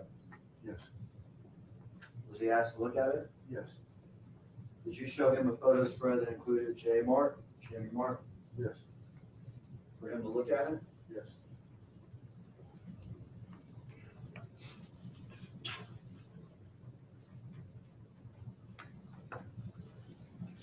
Did you identify Sherra Wright in the photo spread? Not immediately, no. What do you mean not immediately? He didn't. He didn't identify him until I confronted him with the fact that he was being deceptive, and not being truthful. So you put a photo spread in front of him of Sherra Wright. He said he didn't know anybody in the picture. How about J. Martin? He didn't know anybody in the picture. So he saw two photo spreads, one of Sherra Wright and one of J. Martin, and he says But he didn't know anyone in those pictures. at that point, you also show him a photograph of the murder weapon that was recovered from the lake in Walnut, Mississippi. Yes. You made notes about his physical reaction at that time. He when he saw that picture, it was like seeing a ghost. He got like real nervous, and you could see his entire demeanor and body language changing. You could actually see his heartbeat through his shirt. So investigators asked him if he had ever handled that gun before. You asked him whether or not he ever handled that gun before. Yes, and he responded that he's handled many guns, and that he owns a shotgun and a 38, but he wasn't certain if he handled that particular gun. So he's asked if he's handled, you show him a picture of the murder weapon? Yes. His response is he's not sure that he's handled a lot of guns before. Right. He said that he's not sure if he's handled that particular one. And he volunteers he has a shotgun and a 38 caliber revolver. Yes. At that point, you confront Mr. Turner about whether or not he's being deceptive or honest. Yes. And what does he state? He said that he was being truthful, and I responded, "You're not being truthful, because when I show you lineups of people you know, you're sitting here telling me you don't know So you put those lineups back out in front of him? them." He requested, "Let me see the lineups again." And I put the lineups again, and I show him Sherra, and he was like, there she is right there. And I was like, who is that? She's like, Sherra Wright. Then I showed him the other lineup, and he was, yeah, and that's her cousin, Jim. So he identifies Sherra and Jimmy the second time. Yes.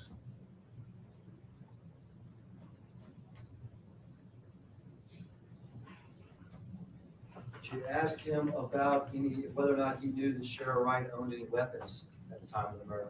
Yes, he told me that she owned a 38, and that weapon was stolen out of her car.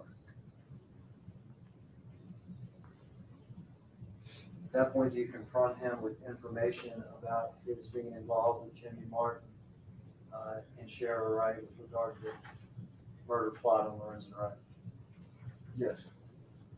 Did he admit or deny participation? Yeah, he denied whole involvement in the murder motives. Then did you ask him when the last time he saw Sherra Wright was? Yes. He said he saw Sherra a couple of weeks ago, and she randomly showed up at the church. Right. Saw her a couple weeks ago, is that correct? Correct. And that she randomly showed up at church? Correct. Is that right? Yes. Did you know that to be true or not true? No, that was not true. And did you have specific information to confront him with that showed him that was simply not true? Yes. And what was that? We had a text message that was sent from Sherra Wright using somebody else's phone to his phone, and arranging a meeting at somebody else's house. A lady, I believe her first name is Janice. And had detectives actually surveilled that meeting? Yes. So you knew for a fact that that wasn't true? Yes. We had surveillance set up where they captured a conversation inside between Sherra and Jim, and Billy. And afterwards, they go for a walk on the sidewalk, and they, continue to talk.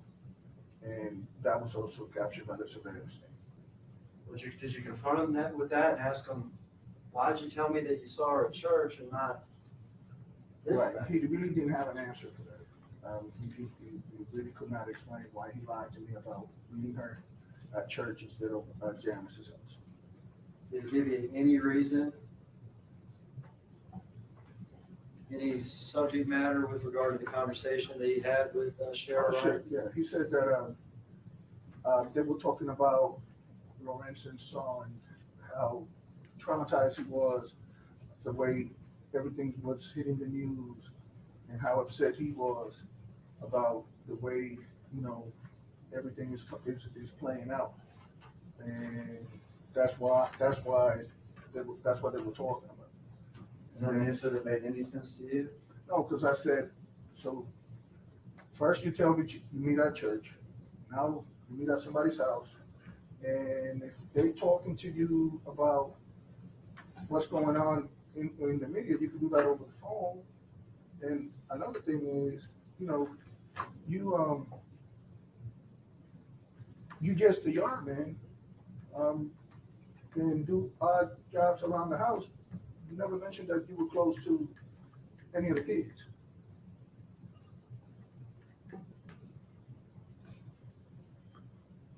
At that point, you confront Mr. Turner with Mr. Martin's statement. Yes. Confront him with a description of the conspiracy to kill Lorenzen Wright. Yes. You confront him with the statement Mr. Martin made about a metal detector in Batesville. Yes.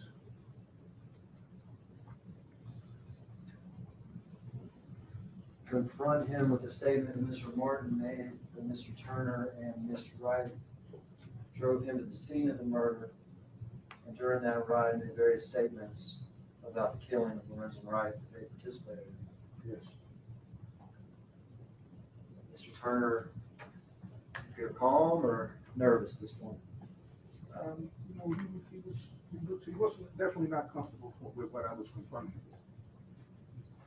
with. Did he tell you anything, or did he admit anything with regard to ever driving Sherra Wright to Batesville, to this house with Edna Richardson, where Jay Martin lived? Yes, he said that he did go and got to Batesville and took Sherra shortly after the murder. Shortly after Lorenzen was missing. And they went and got to get a metal detector because Sherra told him that she had lost her diamond ring somewhere in the lawn. And that's why he helped. So Mr. Turner told you that shortly after Lorenzen Wright went missing, and you documented that, is that correct? Yes. That he drove Sherra Wright to her aunt's house in Batesville to borrow a metal detector. Yes.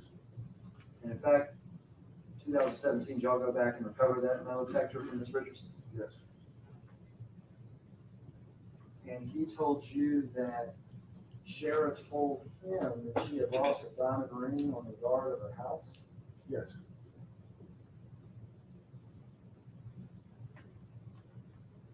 Did you confront Mr. Turner with Mr. Martin's statement that they had actually used that metal detector to help clean up the scene and look for a weapon that was lost during the murder? Yes, he denied. Did you confront Mr. Turner with Mr. Martin's statement that Mr. Turner and him, that Mr. Turner had thrown the murder weapon that was recovered by police in a lake in Walnut, Mississippi? Yes, he denied that. You make notes with regard to his denial that he shook his head side to side in disbelief and never responded. Correct. Did you confront him with statements that he and Jimmy Martin had gone to Atlanta to Lorenzen's condo to kill Lorenzen Wright? Yes. Did Mr. Turner admit or deny going to Atlanta? He said he did go to Atlanta, but that he was not with Jimmy. He was there to visit some relatives. And if he was there at the same time that Jimmy was there, it was all a coincidence. I asked him for a way for me to verify that. What's your relative's name? What's their phone number? Give me their address. And he didn't have anything. He couldn't tell me where he went in Atlanta phone number for me to call. He couldn't give me anyone to talk to. He couldn't even give you names, No, not even a nickname. not even a nickname. Right. So not a single family member that he was visiting Atlanta, he couldn't give you a name or nickname or Correct. phone numbers, locations, anything. Correct.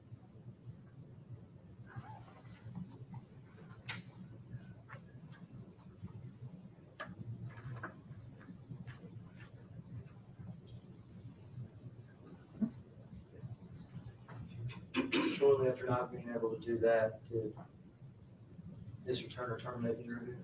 Yes. When an interview is terminated like that, are you able to take a written statement? Instead, did you prepare a supplement? Yes.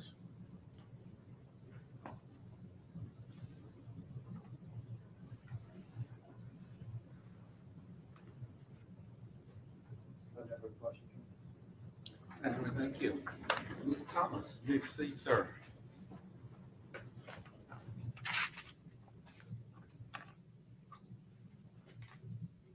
Good afternoon, Detective. Frizz, is it Detective? Yes.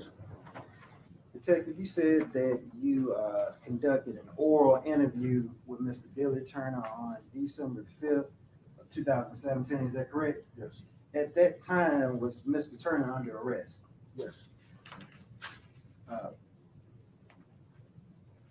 And during that time, you stated that back in 2017, you could only do oral interviews with defendants, is that correct? No, that's not what I said. I said that oral interview was part of the interview process. You began with an introduction, you moved to a Miranda rights, then you move to the oral interview, then you reduce it to a typewritten statement.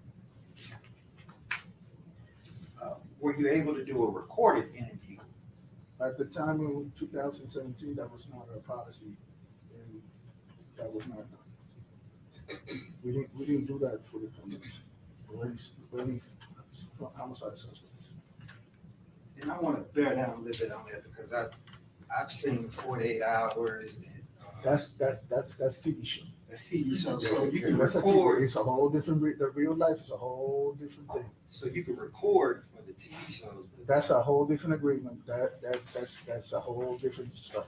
So what is the, back in 2017, what was the exact policy of the Memphis Police Department? Where is that policy? Do you have it with you or can you explain to us what that exact policy is? I didn't know to bring it.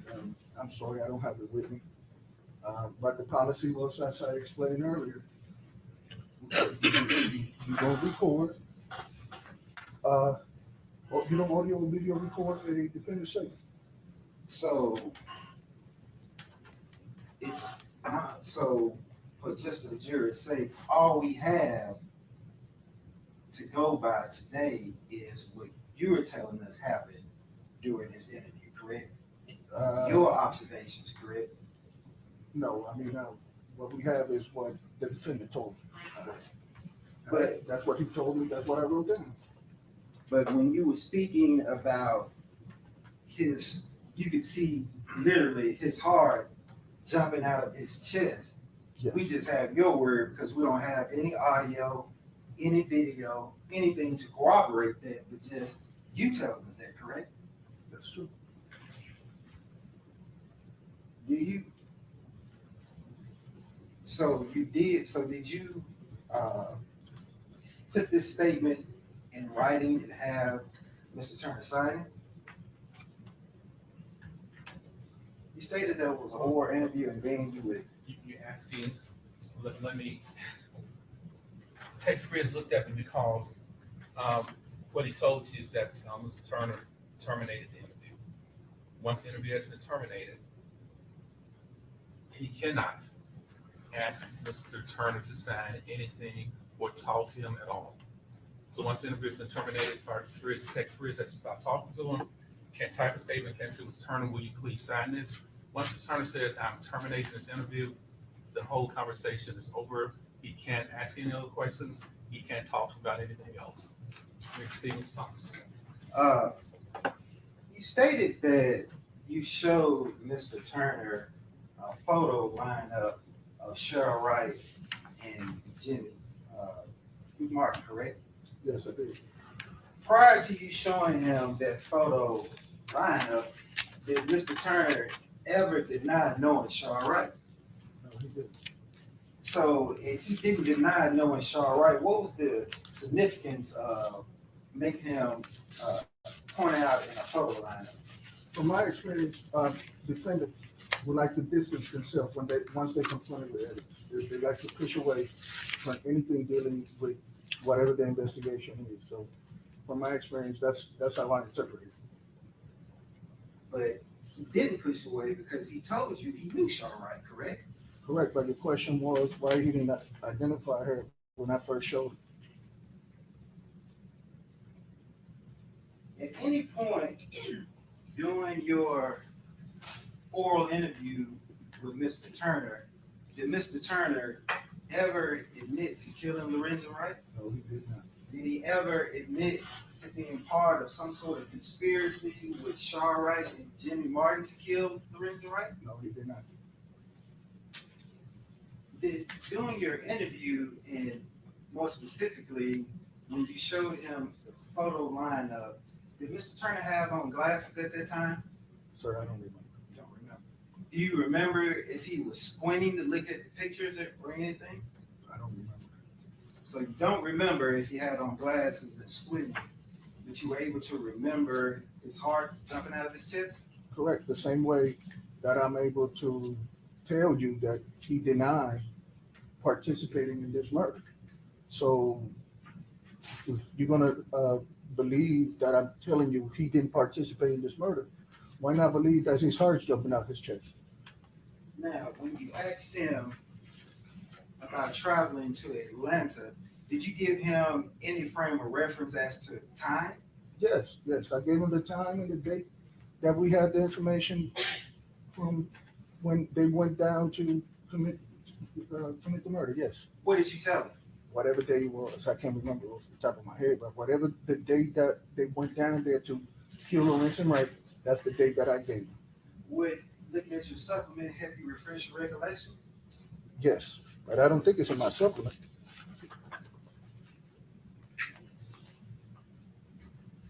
I don't think there's a date on the supplement. But there was a date during the investigation. It's just another supplement. It's not. This is covering the actual interview. I don't know the exact date off the top of my head, but that was documented. One second. Yes, sir.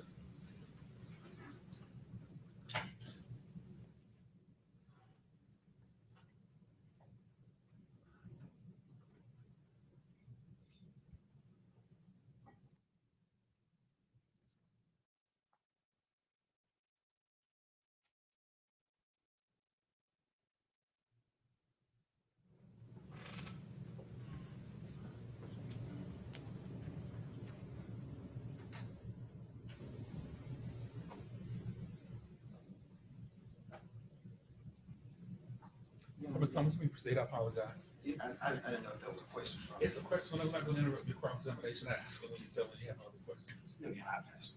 Yes, sir. Detective Priest. This question, I'm going to read it exactly as the jury submitted it to the court. Quote, was Detective Frias interviewing Mr. Turner by himself? Question mark, close quote. No, actually, it was myself and Sergeant Parks. Yourself and Sergeant, I'm sorry? Myself and Sergeant Parks. I'm sorry. Yes, sir. Yeah, no, part of our policy is also, and I'm sorry for not telling you earlier, is that when we interview suspects, we normally do it with two people. We try to do the same thing with witnesses. Like we always try to do two people. Mr. Hager, any additional questions? Ms. Thomas, any additional questions? No, yeah. Ladies and gentlemen, jury, before I excuse Detective Frias, any other questions from the jury? Detective Frias, thank you for being present in court today. I'm going to excuse you from additional testimony. You cannot discuss your testimony with anyone. Well, I don't want to talk about their testimony, rather, and be careful and be safe, sir. Thank you, sir, and sit down, sir.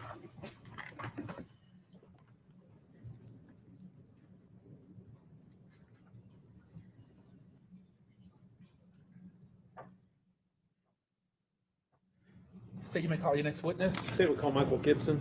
Michael Gibson, please.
Mr. Gibson, come up to where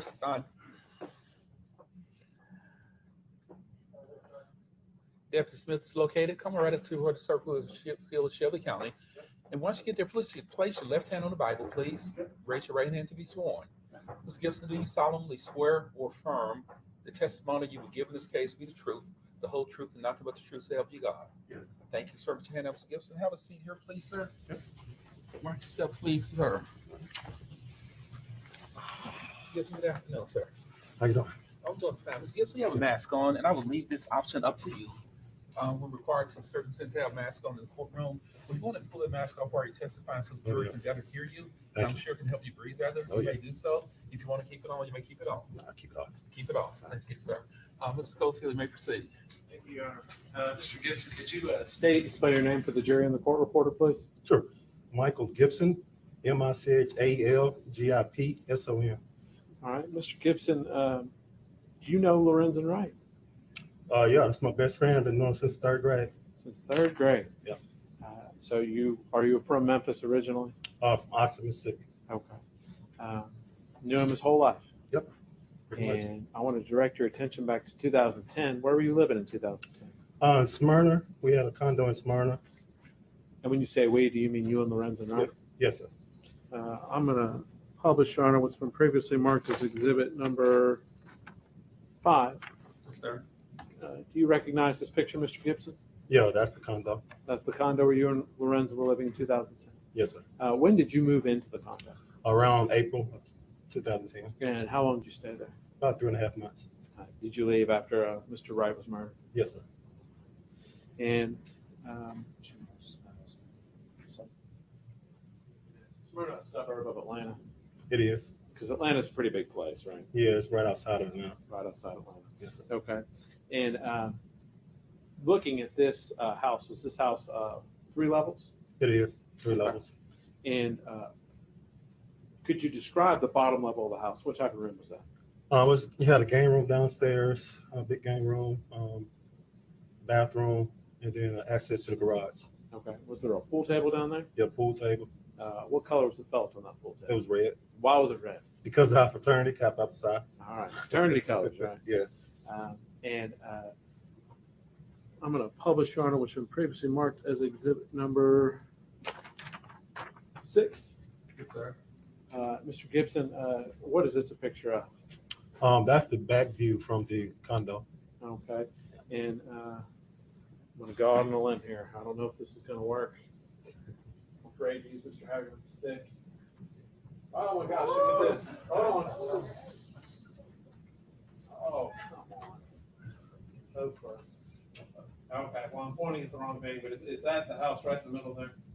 It is. Okay. Yep. And you can see like kind of a, I'm going to describe it as like a hill right there. Would that be safe to say? That is correct. And would it be true that the third level is actually below that hill? Right. You can't see that. The level that you see right now, that's where the patio and kitchen and all that was. Okay, that would be off the main level above the garage. Main level, yes, sir. And so you would come out on that patio and actually look down, right? Right.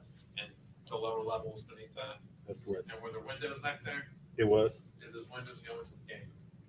One did, and one on the side went into the game room. Okay. Where did you typically sleep in the house? On the couch. On the couch. Was it a comfortable couch? Yes, it was very much so. And were you sporting that same beautiful bald haircut that I currently have? I've and been you having currently that have back then? since my senior year of high school. Yes, sir. Okay. So if anybody would say they saw a bald-headed guy on the couch, would that be you? That would be correct. Okay. Do you recall in June of 2010, did Sherra Wright ever visit the home? Just from what Lorenzen told me, I getting off work one day and he told me I just missed her. She had just left. Was that a planned visit? No, not at all. Kind of a pop-up? Yep. Did you later talk to Sherra about that visit? Yeah, I mean, she said she came and her words were she checked out the apartment. She scoped out the apartment. She said, y'all got a nice little spot, you know? And that was in June of 2010? Yes. I'll pass the witness room. Mr. Thomas, I'm sorry, you may proceed. Thank you. Good afternoon, Mr. Gibson. How you doing, sir? Mr. Gibson, in 2010, when you lived in that condo, was there an alarm system in that condo? No, sir. Did you know Jamie Martin? Or did you know him back in 2010? Not at all. Never met him. Never met him. Did you know what he looked like? Not at all. Don't have a clue. No. You pass it, John. Mr. Gibson, I want to thank you for being present in court today, and I also want to offer you my condolences for the loss of Lorenzen Wright, who you described as your best friend. You're going to excuse from any additional testimony. You cannot discuss your testimony with anyone or allow anyone to talk to you about their testimony. Mr. Gibson, if you can stay and watch the rest of the trial, you're free to go so. You're free to do so. And if you can't, just be safe. Thank you, sir. You can step down and watch your step, sir. All right, thank you.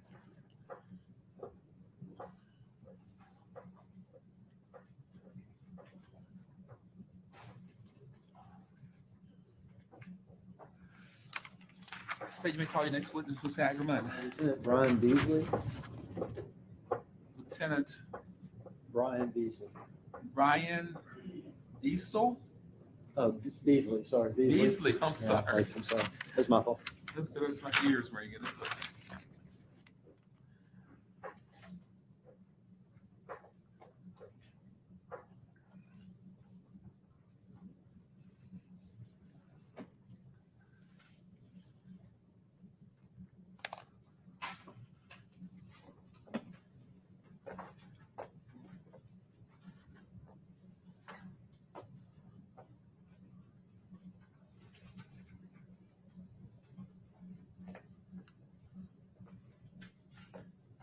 You have to ask the question. Anyone need a break?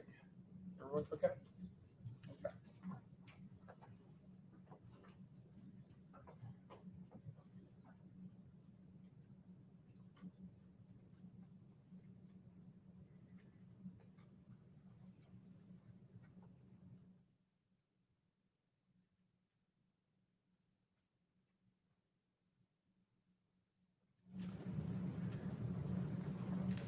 Lieutenant Beasley, call to where Deputy Smith is standing, please, sir, right on the seal, Shelby County, please.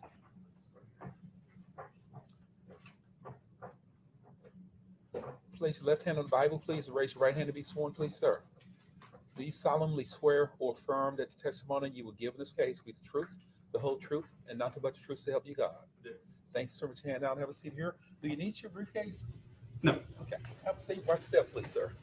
And if you want to, Lieutenant, you have one step ahead of me. You may take the mask off for purposes of testifying. Thank you. Thank you, sir. Mr. Ackerman, you may proceed. You say your name to court, please.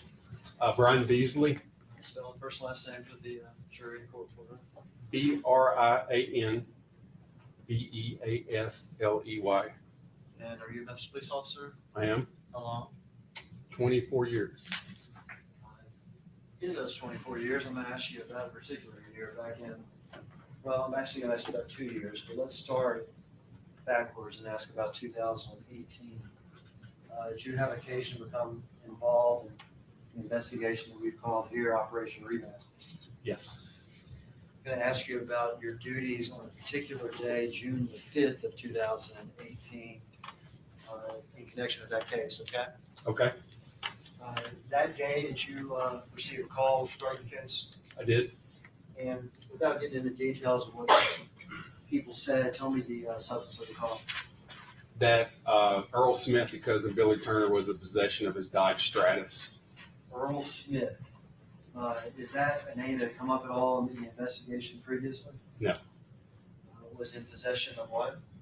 The Dodge Stratus that had once belonged to Billy Turner. It is 2018 when you get that call, is that right? That's right. Through all the years, this crime happened in 2010, is that correct? That's right. Through all the years since 2010, had Memphis police officers or anybody ever located the Dodge Stratus in question? We had none. In 2012, to your knowledge, did Jimmy Martin provide a description of the vehicle? He did.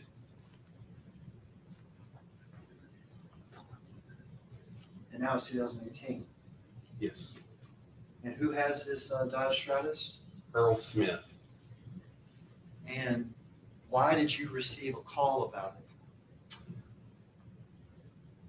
He was scrapping the vehicle and had loaded it on a trailer to take it to the scrap yard. A neighbor had seen that occurring and approached Earl and said it would be a good idea for him to call the police. Had the neighbor seen something on TV? Yeah, and he knew that the car belonged to Billy Turner also. And did you call the police? Yes, Did y'all respond out there? we did. And tell me what y'all found. We found a 2004 Dodge Stratus that once belonged to Billy Turner. It was it had been dragged out of the woods and loaded on a trailer upside down. Who dragged it out of the woods? Y'all did that? No. Who did that? Earl. Your cousin? Yes.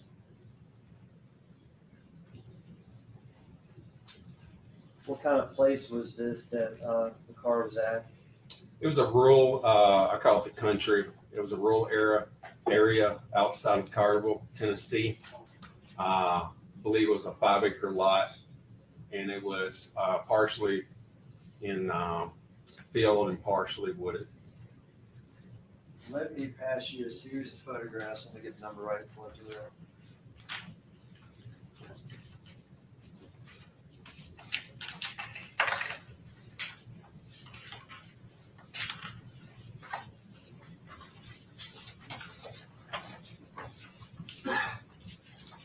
Series of 12 photographs. Just very briefly, look at them to yourself and tell the court what's pictured in each. Then we'll offer them the evidence after you identify. Okay, this is the rear of the Dodge Stratus loaded on the trailer. They will put the face down so we keep it in order. Okay. This is just another angle of the Dodge Stratus loaded upside down on the trailer. And that thing was upside down when y'all got out there? Yeah, the Earl had taken a tractor and took a chain to it, and the way that he had to load it on the trailer, it pulled it upside down. So this next picture is just the trail back to where he had this car stored, and I tried to capture the drag marks to the grass.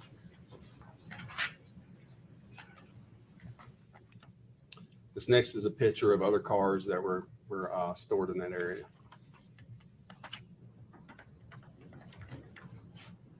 All right, this picture is where the Dodge Stratus once was, and it had been there so long that the grass had stopped growing. All right, this is when we searched the Dodge Stratus at our vehicle impound lot. This was the contents of the trunk. These are red handle wire cutters that we located and seized from the trunk.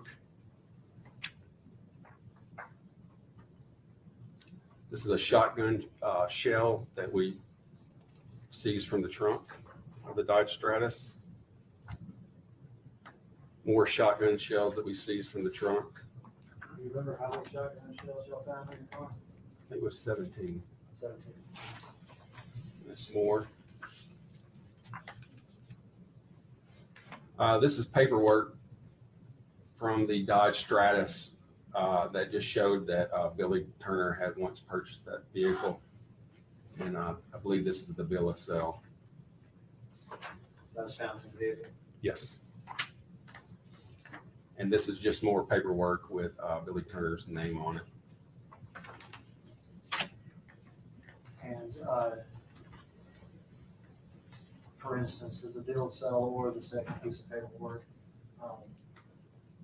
when you locate items, you try to locate things, because the car, things inside a car that may connect it to the person that owned it. Yes, And so that's how those things are tagged. that's right. Have those marked as case next month. Mr. I'm sorry, Mr. Thomas, do you need to see these photographs? I would like to see it. One small favor, try to keep them in order, which they're handed to you, because I took notes and hopefully I got it right this time. Yes, sir.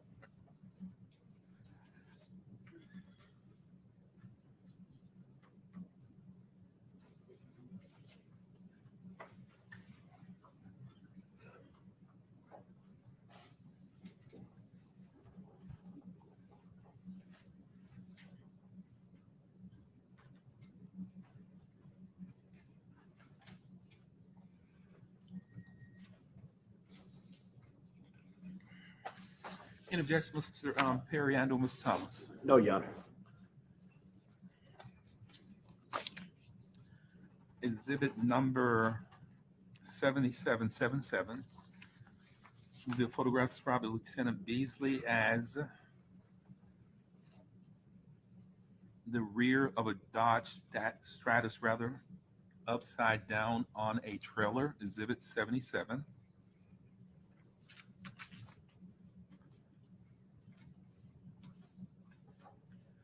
Exhibit number 78 will be a photograph described by Lieutenant Beasley as, this is a different angle taken from the side of that Dodge Stratus on a trailer.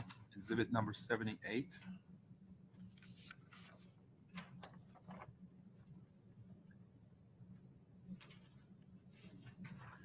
Exhibit number 79 is a photograph described by Lieutenant Beasley as showing drag marks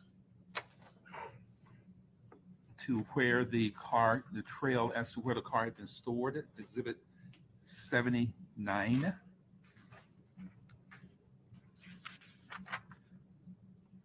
Exhibit number 80. Photograph described by Lieutenant Beasley as showing other cars stored in that area. Exhibit number 80.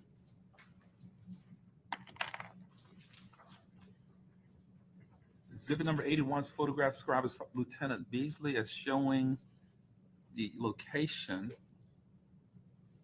from which this car was towed and dead grass. Exhibit number 81. Exhibit number 82 is photograph described by Lieutenant Beasley as taken at the impound lot, showing the contents of the trunk of this Dodge Stratus. Exhibit number 82.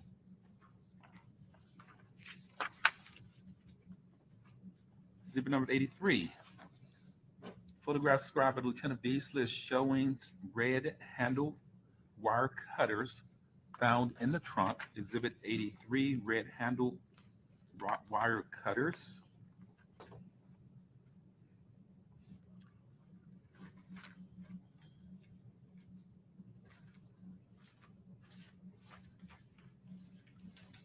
Exhibit number 84, photograph showing a shotgun shell in the trunk. Exhibit 84.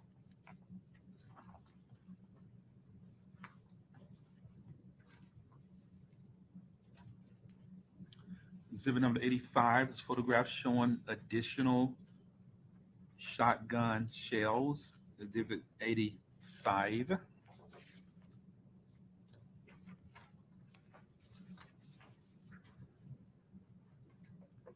Exhibit number 86. Photographs showing 1, 2, 3, 4, 5, 6, 7 additional shotgun shells, Exhibit 86.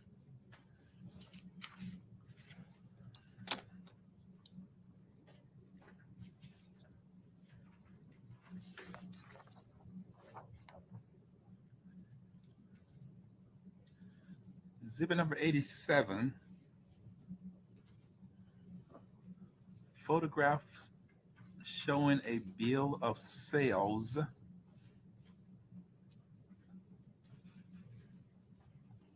so when this car was purchased by Billy Turner.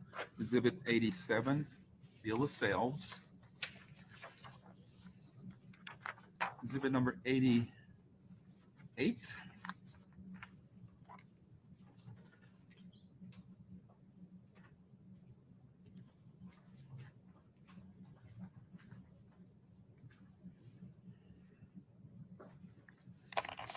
Photograph described by Lieutenant Beasley as showing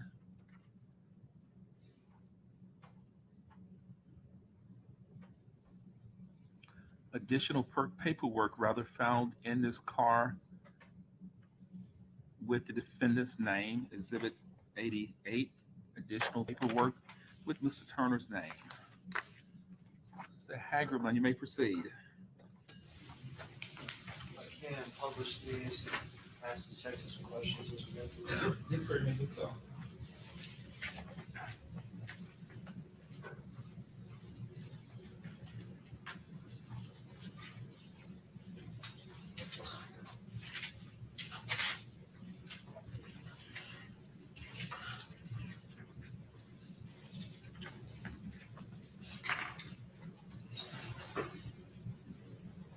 All right.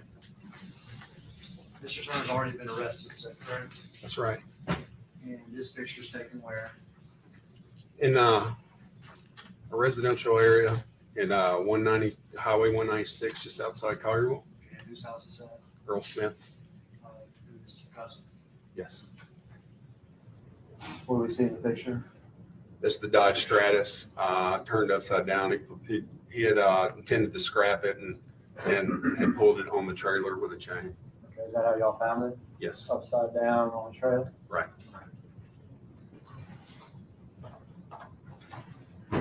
Different view? Yes. Actually, it's been previously marked, my approach witness. Yes, It's been previously marked as exhibit 73. Identified by Mr. Jimmy Martin. Is that a picture of the same Dodge Stratus? It is. That's when we dropped it off at the vehicle impound line. All right.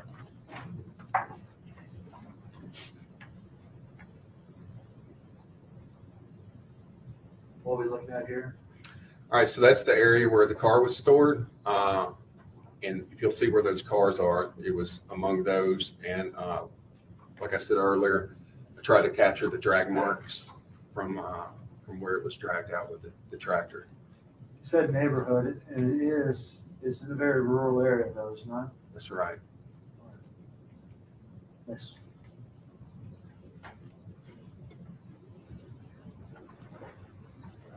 What's this picture? Some more cars stored where the Dodge Stratus had been stored before it was pulled up. These cars, they have no involvement in the investigation or the murder ones or anything like that. Yeah. What's there? That's where the Dodge Stratus had once sat, and it had been there so long that it killed the grass.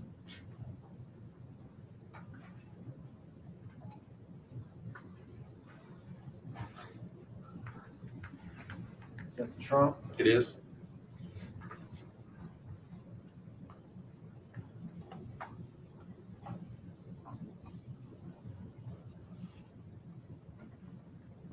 All right, let's temper our expectations here. Tell me what you said this was. Those are red handle wire cutters. And did that have some interest for you as far as when you found them? Yes. Had Jimmy Martin described red-handled wire cutters? He did. But in fairness to Jimmy Martin, described wire cutters that were red-handled and bigger. I think counsel said 2 feet. He's got bigger wire cutters than that? In my mind, that's what I described. Okay. Well, if the record reflects, or Jimmy Martin has testified that 2 feet bigger wire clippers, you'd have to take his word for it. Yes, And in fact, these wire clippers were sent for testing, is that correct? they were. And the results of the testing as compared to sections of barbed wire were inconclusive, is that correct? That's correct. Nevertheless, those things were tagged into evidence, is that correct? They were.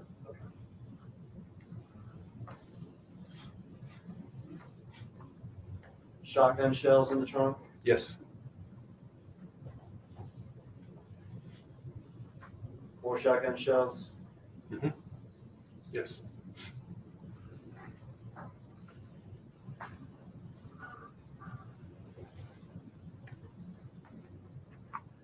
Paperwork yes, showing Billy Turner as the purchaser of the car? yes,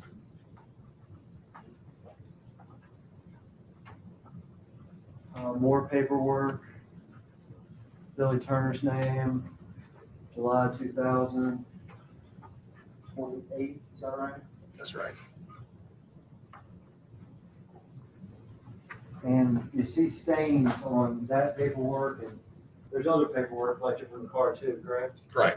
And you see all sorts of stains that, I don't know what they look like, somebody else, but you look at them right here, you think maybe that's blood or something, is that right? Yes, But were all these things submitted for testing to TBI? yes, And was the determination made that it's either not blood or they're unable to say? right. I've got to guess it's transmission fluid. Yeah, it's very possible.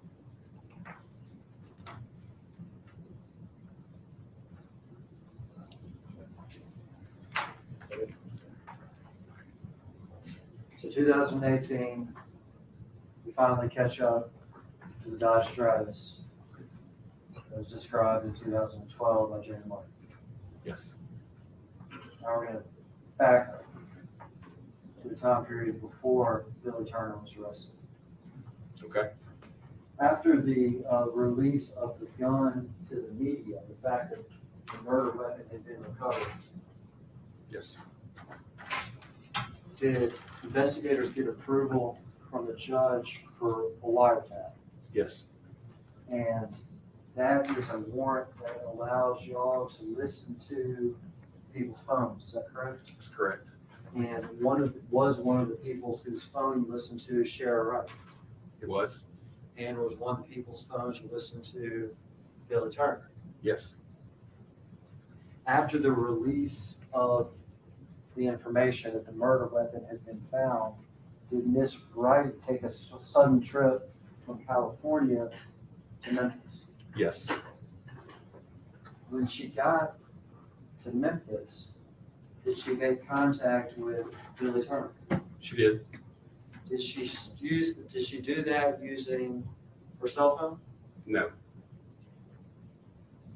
Did she do that using somebody else's cell phone? yes, How is it then that we know about it if she didn't use her cell phone? because we're capturing Billy Turner's text messages and phone communications also. Okay.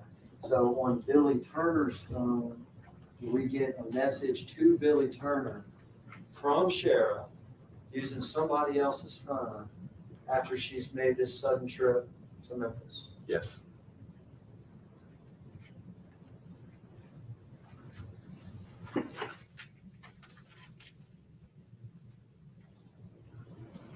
Let me pass you this printout, and I'll see if you recognize this.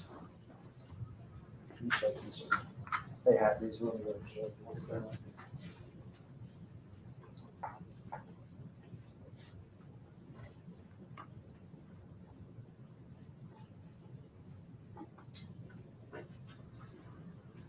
Tell us what this piece of paper is.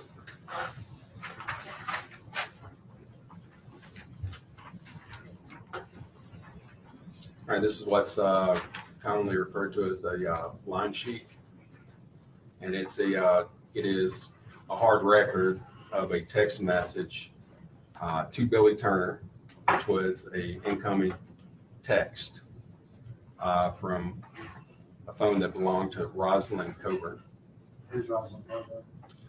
She was a friend of this group, between the friend group of Billy Turner and Sherra Wright. And when I asked you, or you described a message that Sherra sent to Billy using a different phone, is this that message? Yes, Yeah, is it a text message? it is. And how's it read? It says, I'm on her phone. I got a chance to see everybody but you this morning. This is your sis from Cali. This is your sis, This Callie? your sis from Cali. And offer that in the emphasis. There was policy interjections.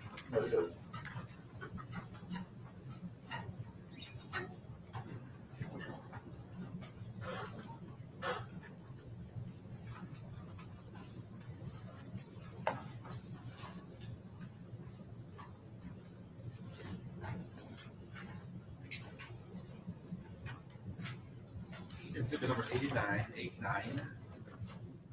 A text or line report as described by Lieutenant Beasley as a text from Sherra Wright to Billy Turner using the phone of Rosalind. For the record, Rosalind, Rosland, Coburn, Coburn.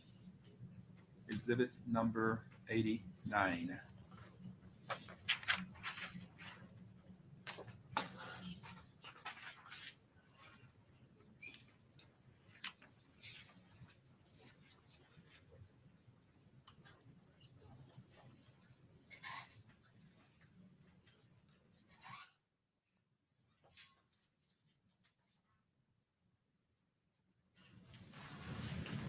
You may proceed.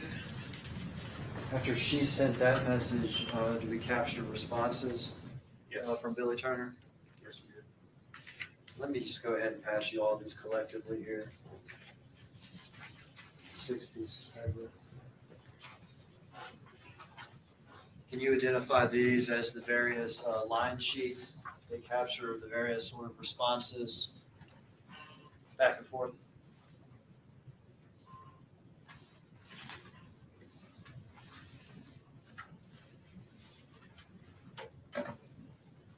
Yes.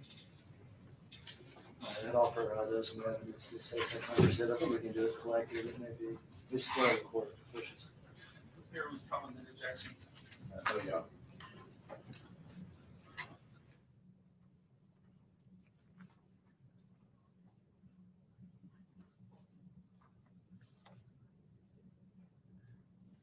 Exhibit number 90. Line sheet, text message from the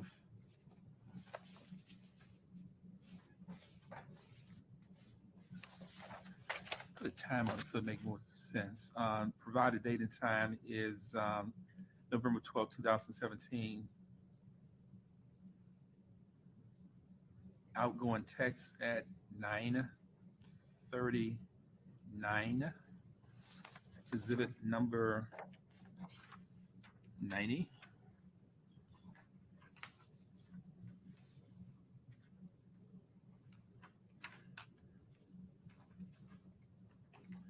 Exhibit number 91 would also be a text message between the numbers of Rosalind Coburn and Billy Turner. November 12, 2017, time 9:40 and 28 seconds. Exhibit number 91.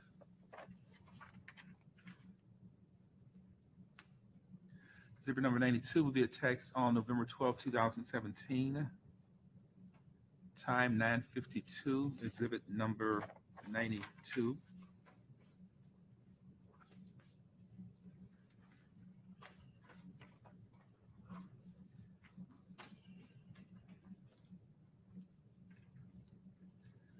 Exhibit number 93 is a text on November 12, 2017 between these same two phones. Time 9:53. November 12, 2017. Exhibit number 94, another text message between these two phones on November 12, 2017, time listed at 9:55.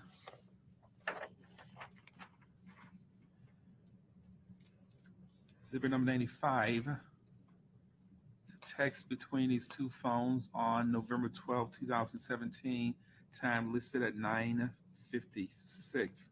Exhibit 95. Might want to hand, Ms. Hagerman, you may proceed. Do you want those, or do you want to give it to Lieutenant Beasley? Let me figure this out real quick. Do we have these scanned in? We don't. Beasley, can you do this? Okay. Yes, sir. You just sort of walk us through. You have read the original text message, is that correct? That's right. Which was from Rosalind Coburn's phone, from your sis in Cali. Right. What was Mr. Turner's response? Wrong person. He misspelled person, but I interpret that as wrong person. All right, wrong person. After that. Okay, so Billy Turner's phone receives an incoming text that said, "Boy, that's Sherra on my phone." All right, because this is Rosalind Coburn's phone talking to Mr. Turner. Yeah, that's what it would indicate. So this is your sis from California, sis from Cali, Mr. Turner, wrong person. And now, boy, this is Sherra on my phone. Right. Okay. So Billy sends a reply that says, "Oh." Okay. And then follows that up with another reply. "How long are you going to be in town?" Okay. A reply from Rosalind Coburn's phone. "A couple of days, you should eat at TJ's." TJ's?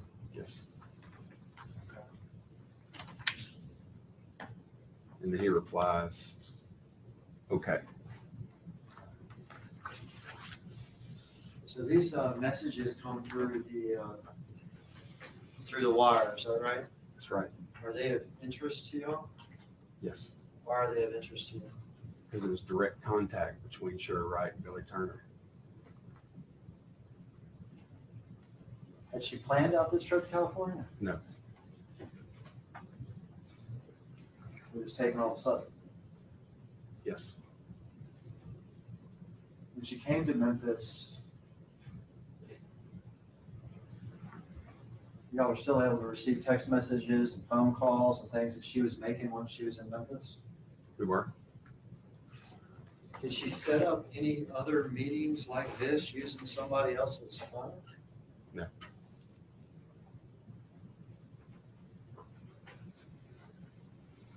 Just this one? Yes. Did y'all know what TJ's meant? I'm not sure we did at that time, but we were able to figure that out. What'd you figure it out to be? That was the home of Janice Taylor. Our investigation showed that most of this friend group went to church together. And after services on Sunday, they would go and have a dinner at Janice Taylor's house. So we have a meeting at TJ's, Janice, backwards, meeting at Janice Taylor's. Right. Did y'all do anything in response to that?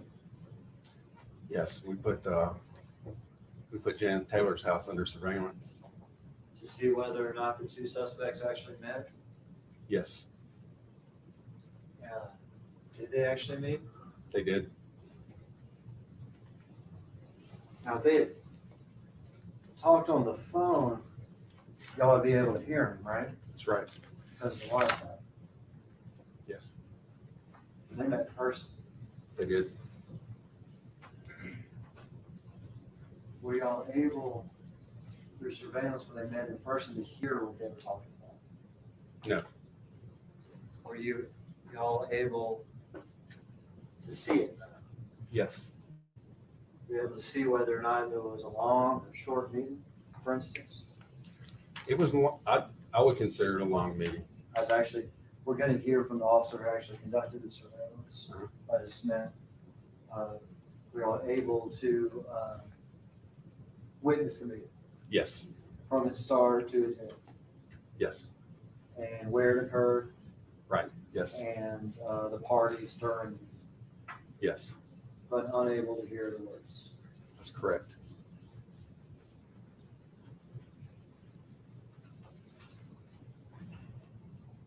I have no further questions, Judge. Ms. Hagerman, thank you. You may proceed, Ms. Thomas. Yes, sir.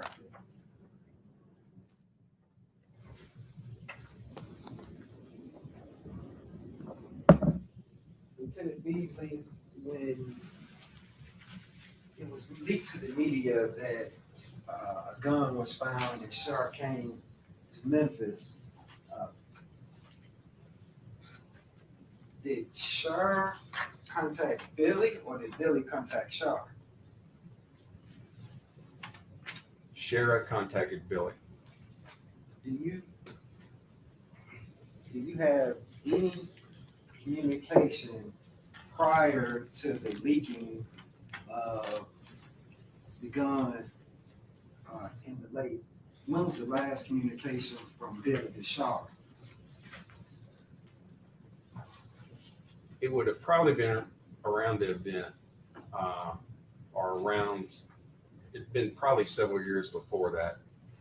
But I just don't know that off the top of my head. So when it was leaked that this gun was found in the lake, you don't have anything where Billy is initiating any kind of contact with Sherra Wright. Isn't that true? That's correct. When Sherra texted Billy from Rosalind Colburn's phone number, did Billy know who that was based on the text message? I interpret that as no.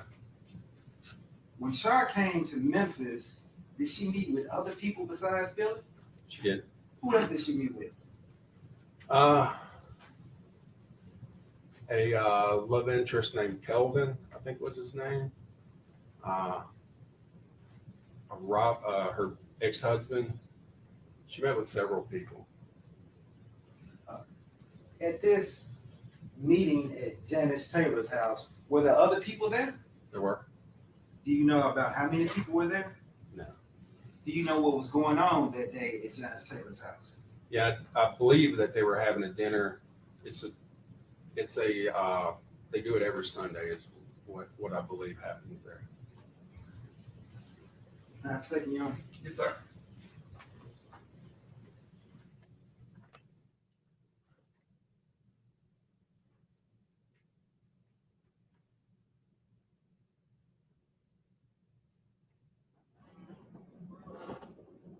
Let me ask you about those wire cutters that were found in the trunk of Billy Turner's Dodge. You say that you sent those off for comparison with a sample of the fence at Callis Cutoff, correct? We did.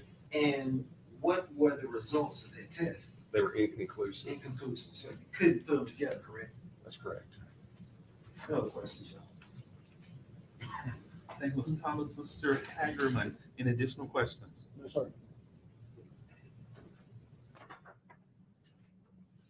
Beasley, I also want to thank you for being present in court today, sir. You cannot discuss your testimony with anyone or allow anyone to talk to you about your testimony and your excuse from an additional testimony. Please stay safe, sir. Thank you, sir. Sit down, watch yourself, please.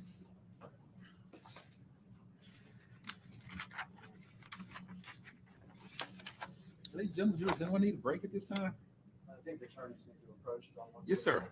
Absolutely. Counsel, approach, please.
I anticipate, I need to also apologize, I almost forgot.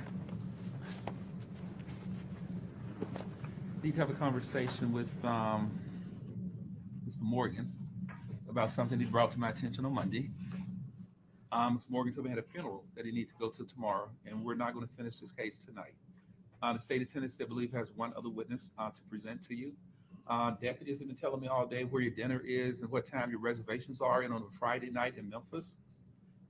If you're not there, they might bump your reservation because Memphis restaurants tend to be very busy. So we're going to stop today so we can get you out of the building, get you to dinner at your reservation time. Between what time and what time, Deputy Smith? Somewhere at 5:30 to 6 o'clock pocket. And so we're going to stop today. We're going to start tomorrow morning at 9 o'clock. We have no docket in the morning, so we're going to start at 9 o'clock tomorrow morning. Remember the course instructions, not discuss the case with anyone or amongst yourselves. I'm going to ask everyone else to retire to the jury room. So Morgan, if you just stay seated for a minute, I need to talk to you to make sure that we get everything squared away that we talked about on Monday, sir. Everyone else will follow Deputy Smith, please.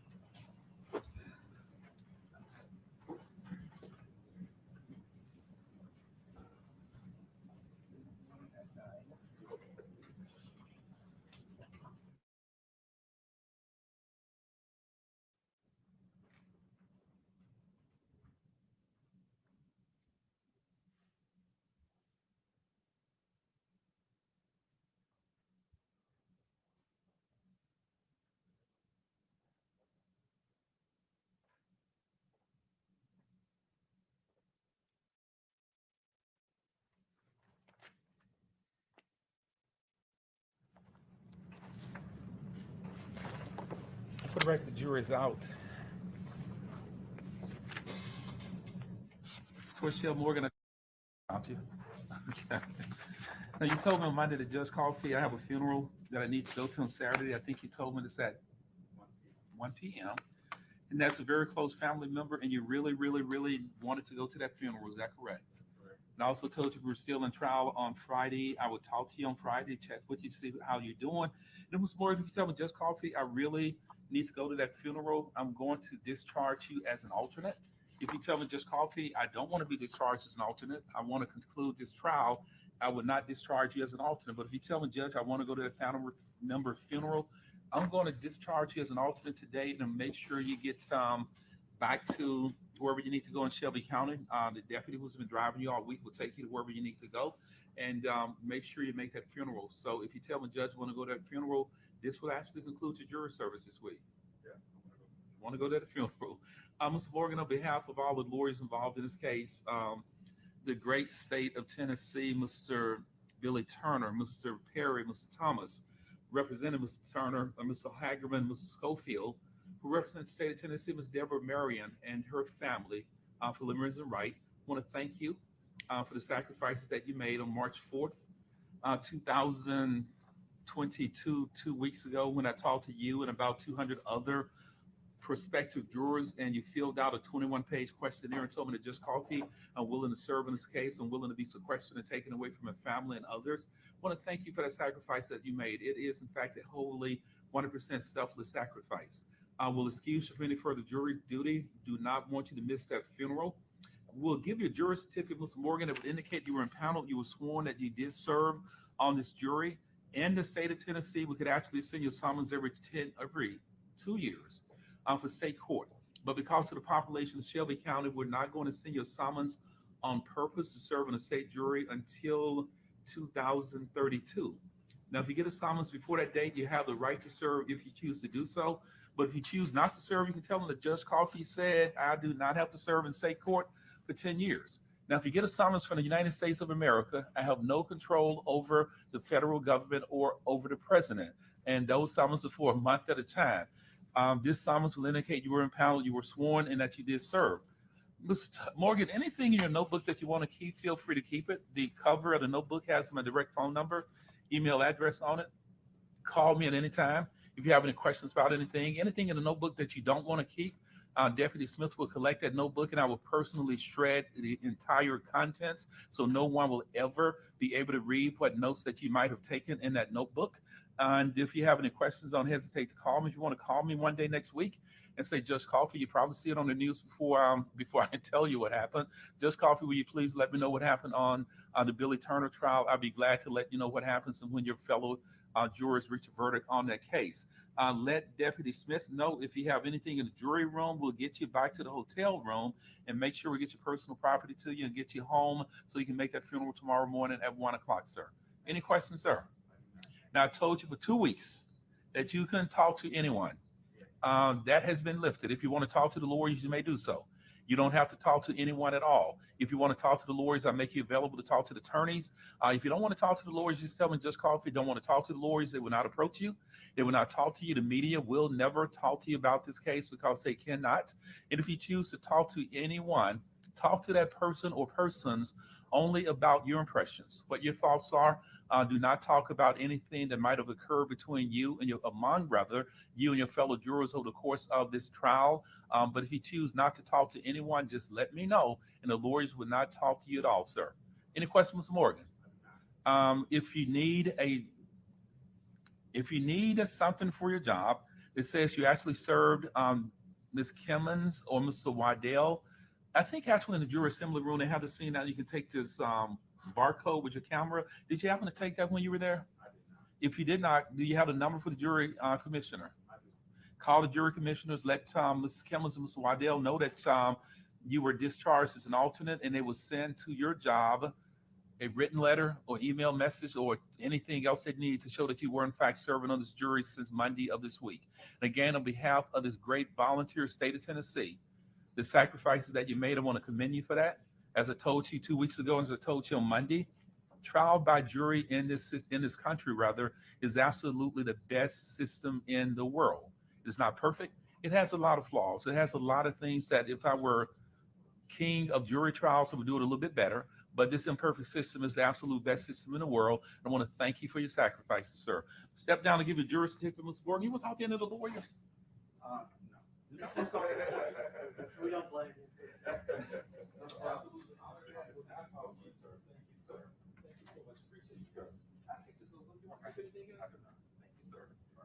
Let Deputy Smith know when they give Mr. Morgan to his destination, please. Members of the press, thank you for your patience. We're going to start tomorrow morning at 9 o'clock. We'll get you access to the courtroom before 9 so you can get set up. The state's next witness is someone who is still currently working in an undercover capacity. So please do not broadcast his name. Please do not put his face on TV because it puts him or her at some great danger. Still working undercover capacity with gangs and other things in Shelby County. So please don't broadcast the name. Please don't put him on TV. Don't put him in the papers. Don't put him on any internet because I don't want to endanger the life of that police officer who's still working with some very difficult elements in Shelby County, Tennessee. For those folks that can be back tomorrow morning, we'll see you back in court tomorrow morning at 9. Please be safe going home and make sure you stay safe in this pandemic that is enduring. Thank you for your patience this week. State has one of the witnesses tomorrow morning, and we'll try to wrap this case up and get you back to your houses and homes as soon as we can. This court is now adjourned to 9 o'clock, Saturday morning, March 19, 2022.